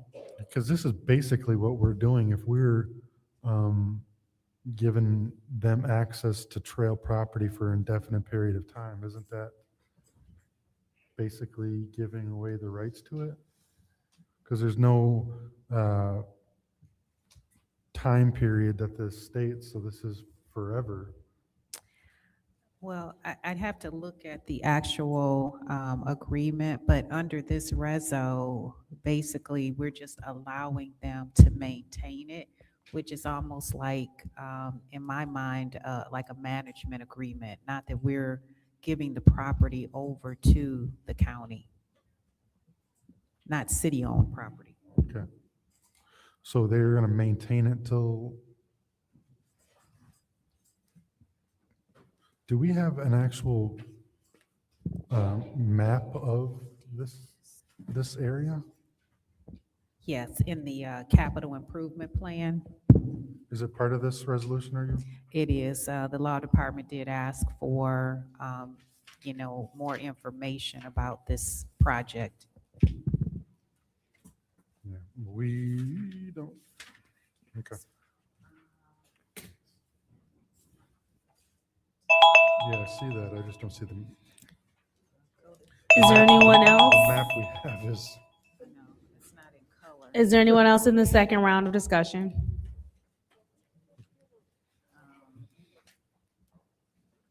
Seeing as how there's no one else in the second round of discussion, this is the roll call vote for the resolution 260124.1, which is support MDOT Transportation Alternatives Program Grant TAP. Roll call, Madam Clerk. Ms. Johnson? Yes. Ms. Priestley? Yes. Ms. Winfrey Carter? Yes. Ms. Burns? Yes. Ms. Mashat? Yes. Mr. Pfeiffer? Yes. Mr. Jarrett? Yes. Mr. Alamin is absent. Dr. Lewis? Yes. The vote is 8 yes, 0 no. The vote is 8 yes, 0 no. Resolution 26124.1 passes. Moving on to the next separated item,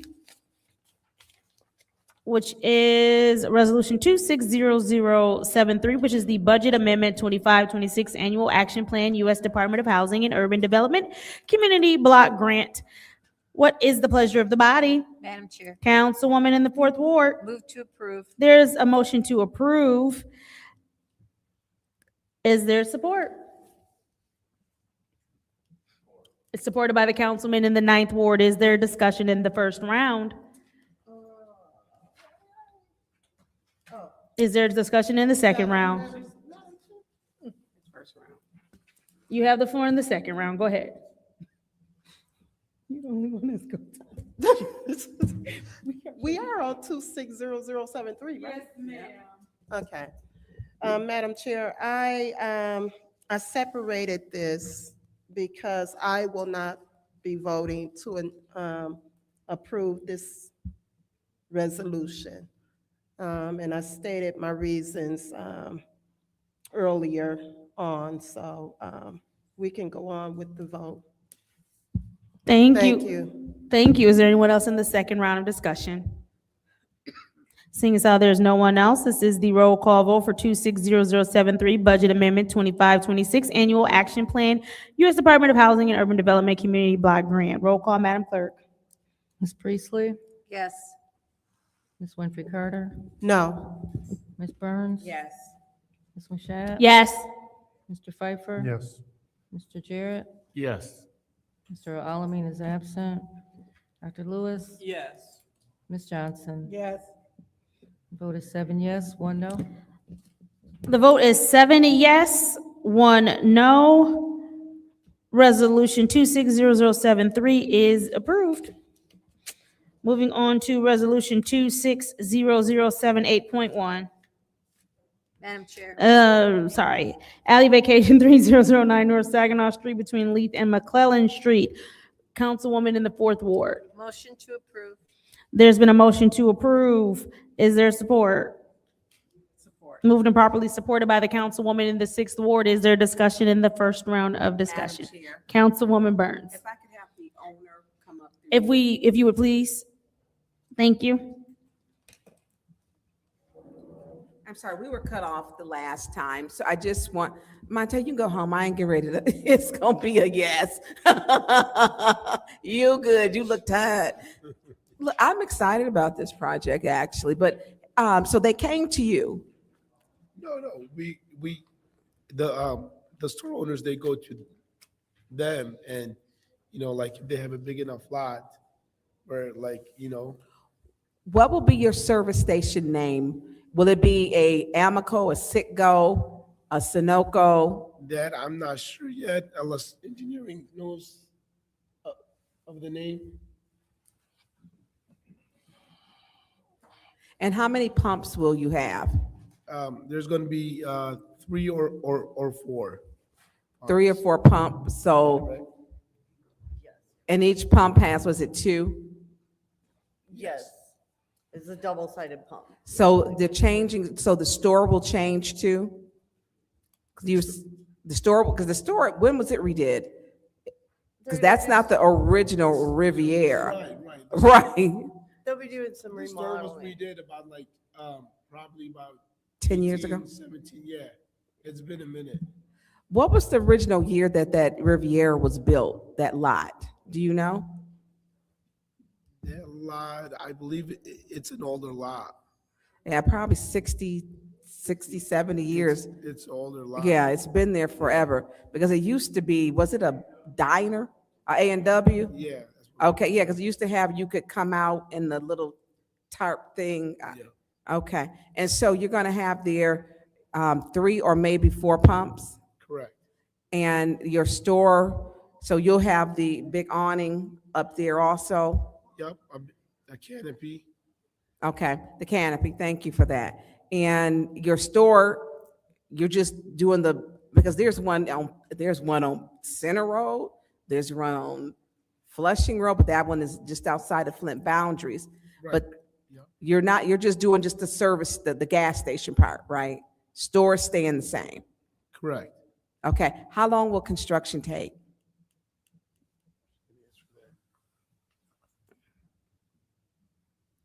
I would say 6 months, When will it begin? as soon as we already have unanimous approval from Planning Commission.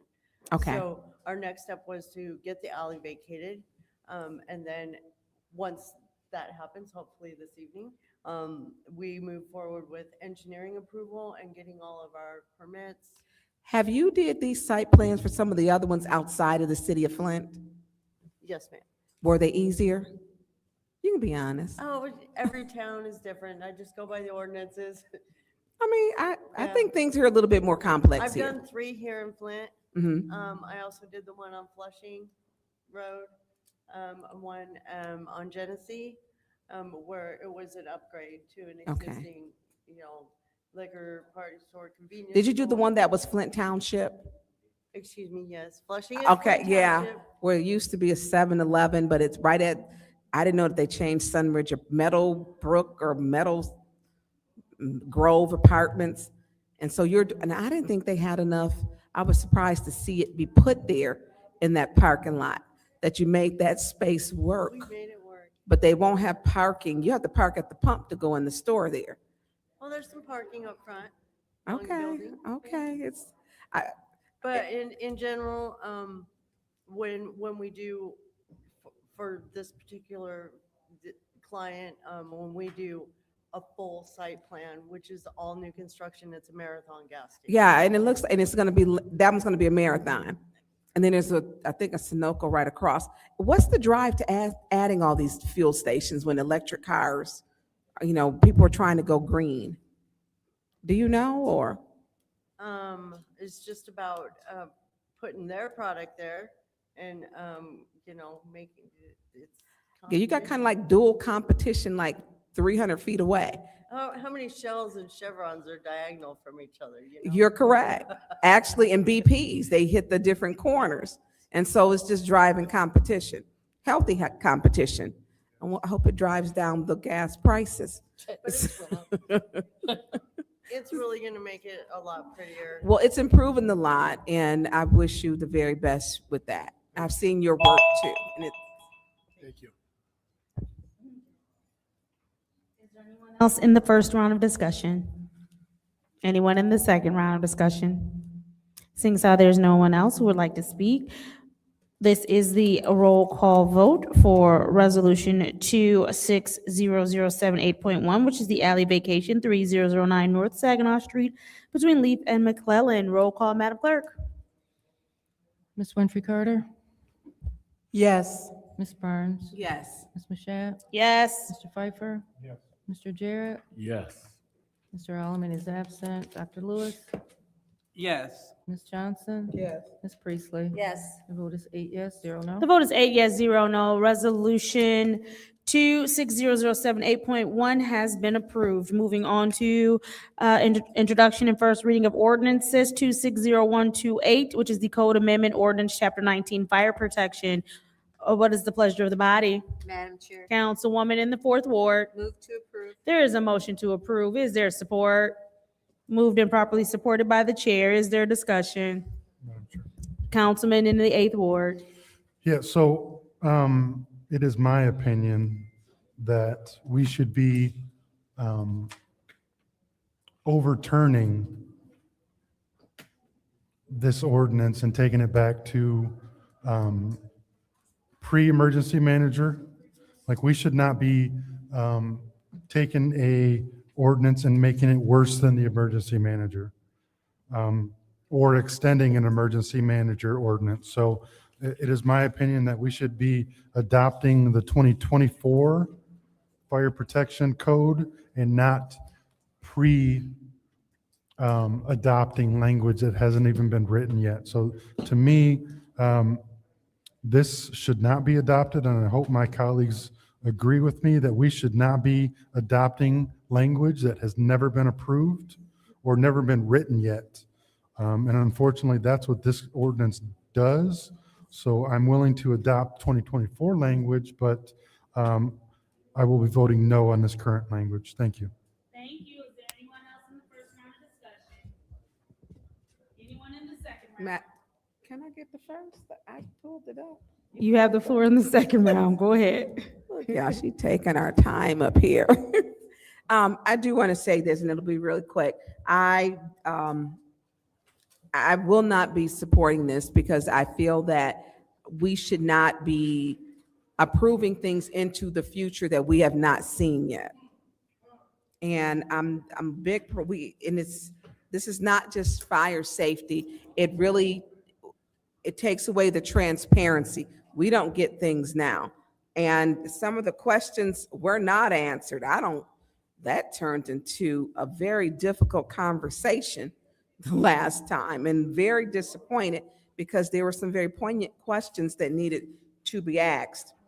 And they were not. They were dismissed very unprofessionally, but they were dismissed. So I just don't think that because when we look at safety, technology is a part of fire safety, and things change.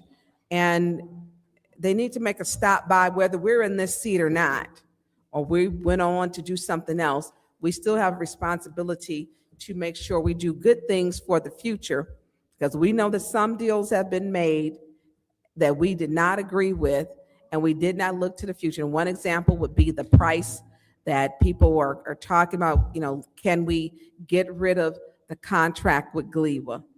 And that was not a good contract. And then we're looking at this into the future. We're approving things that it just doesn't stop. Let's bring it up to code to 2024. I am okay with. And it looks like every 2 years, I believe that it will have to make a stop by council to make them aware. Several of the colleagues have stated that they have put in fire smoke detectors, and they have did this with family members. heat to rise. I did this for over 25 years. I did that in every home, and I gave smoke detectors for free to save lives. And I think that we need to make sure, let the council, and the council, we're not going to be here forever, and let the future council, if they want to, change some things. Fire safety is not just, it's also suppression. It is also, it's different things that go into this. And I think that we need to be cautious approving things into the future that we don't even know what they are yet. So I will not support this into the future, taking away our children, our grandchildren's right to have something, or whoever sits in these seats. I won't do that. We can bring it back every 2 years. So I yield the floor. Thank you. Is there anyone else in the second round of discussion? Madam Chair, Councilwoman in the 4th Ward. I'm going to tell you why I support this, and that's because it has been so long since this has been updated, and because of the turnover in the fire chief position, and being proactive rather than reactive. Inside of the ordinance, it says that we will approve it with exceptions if necessary. And so the current, as they updated during the state. And so with that caveat, that's why I'm going to vote to approve it. Thank you. Thank you. Is there anyone else who wishes to speak in the second round of discussion? Madam Chair. Councilwoman in the 2nd Ward. Thank you. So one thing I do understand, I understand that we should always listen to the experts. As someone with a PhD, I never will claim to be an expert in the area of water. I wasn't even an expert in the area of government, still learning a lot. But we always turn to those that know a little more than us. And so I heard my colleague in the 6th Ward speak about the contract. She's exactly right. City of Flint, we entered a whack contract, and we are facing some terrible repercussions because of a bad contract that we entered into. But we entered into that contract because we went against expert opinion. The drain commissioner came before that current council and pleaded with them not to take that contract, told them the ins and the outs, but they went against professional advice. We're at the same place. Our expert, known as the fire chief, he retired, came back. He must know a little something. He gave this body his expert opinion because he specialized in the vein of fire science. So he understands the policy that goes into fire science. So again, I don't want to be caught sleeping at the wheel again when we have the opportunity to drive this car into the future, driving Flint forward. We don't have to, we really don't have to, put everything on the future council when this body can act today. And so our expert, in-house expert, who's over our fire safety personnel, he came to the lectern and he asked us, not just asked us, he admonished us that this is in the best interest for our residents. I'm going to listen to the expert. If I was here years ago before that contract was agreed upon by the previous council, I would have listened to the expert then. So I'm going to listen to the expert today, and I'm going to vote in favor of this resolution. I definitely will. RL, stop yelling out. RL, stop yelling out. Hey, I guess it's the place to yell out. And so they yell out in the back because he can yell out in the front. Why not? So I support this. And can you please pause the time? Please stop yelling out. We're at the end of the meeting. We're trying to wrap this up. There's no yelling out. There's no back and forth. Thank you so much, Madam President. That's my time.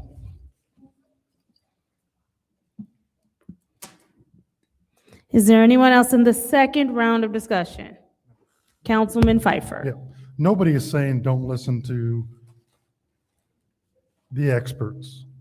What we're saying is we shouldn't be voting on something that hasn't been written yet. So the experts don't even know what is being written in the future. So how can we sit here and say we got to approve or we got to accept what the experts say, but the experts don't even know what the next edition will say? So it makes no sense. So once again, I will not be supporting this. Thank you. Thank you. Anybody else in the second round of discussion? Seeing as how there's no one else, I'll go ahead and take my time. Correct, the experts do not know what's going to say in the future, but because they're experts, they were smart enough to put a caveat in that Councilwoman in the Fourth Ward discussed. And that is the fact that we can reject it if we don't like it. So this is the roll call vote for this ordinance. Go ahead, Madam Chair, Madam Clerk. Ms. Burns, No. Ms. Mashat? Yes, Mr. Pfeiffer? absolutely. Mr. Jarrett? No. Dr. Lewis? Yes. Ms. Johnson? Yes. Ms. Priestley? Yes.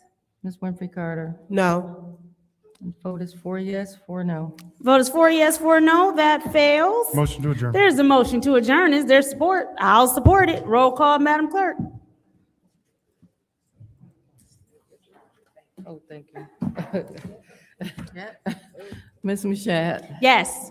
Mr. Pfeiffer? Yes. Mr. Jarrett? Dr. Lewis?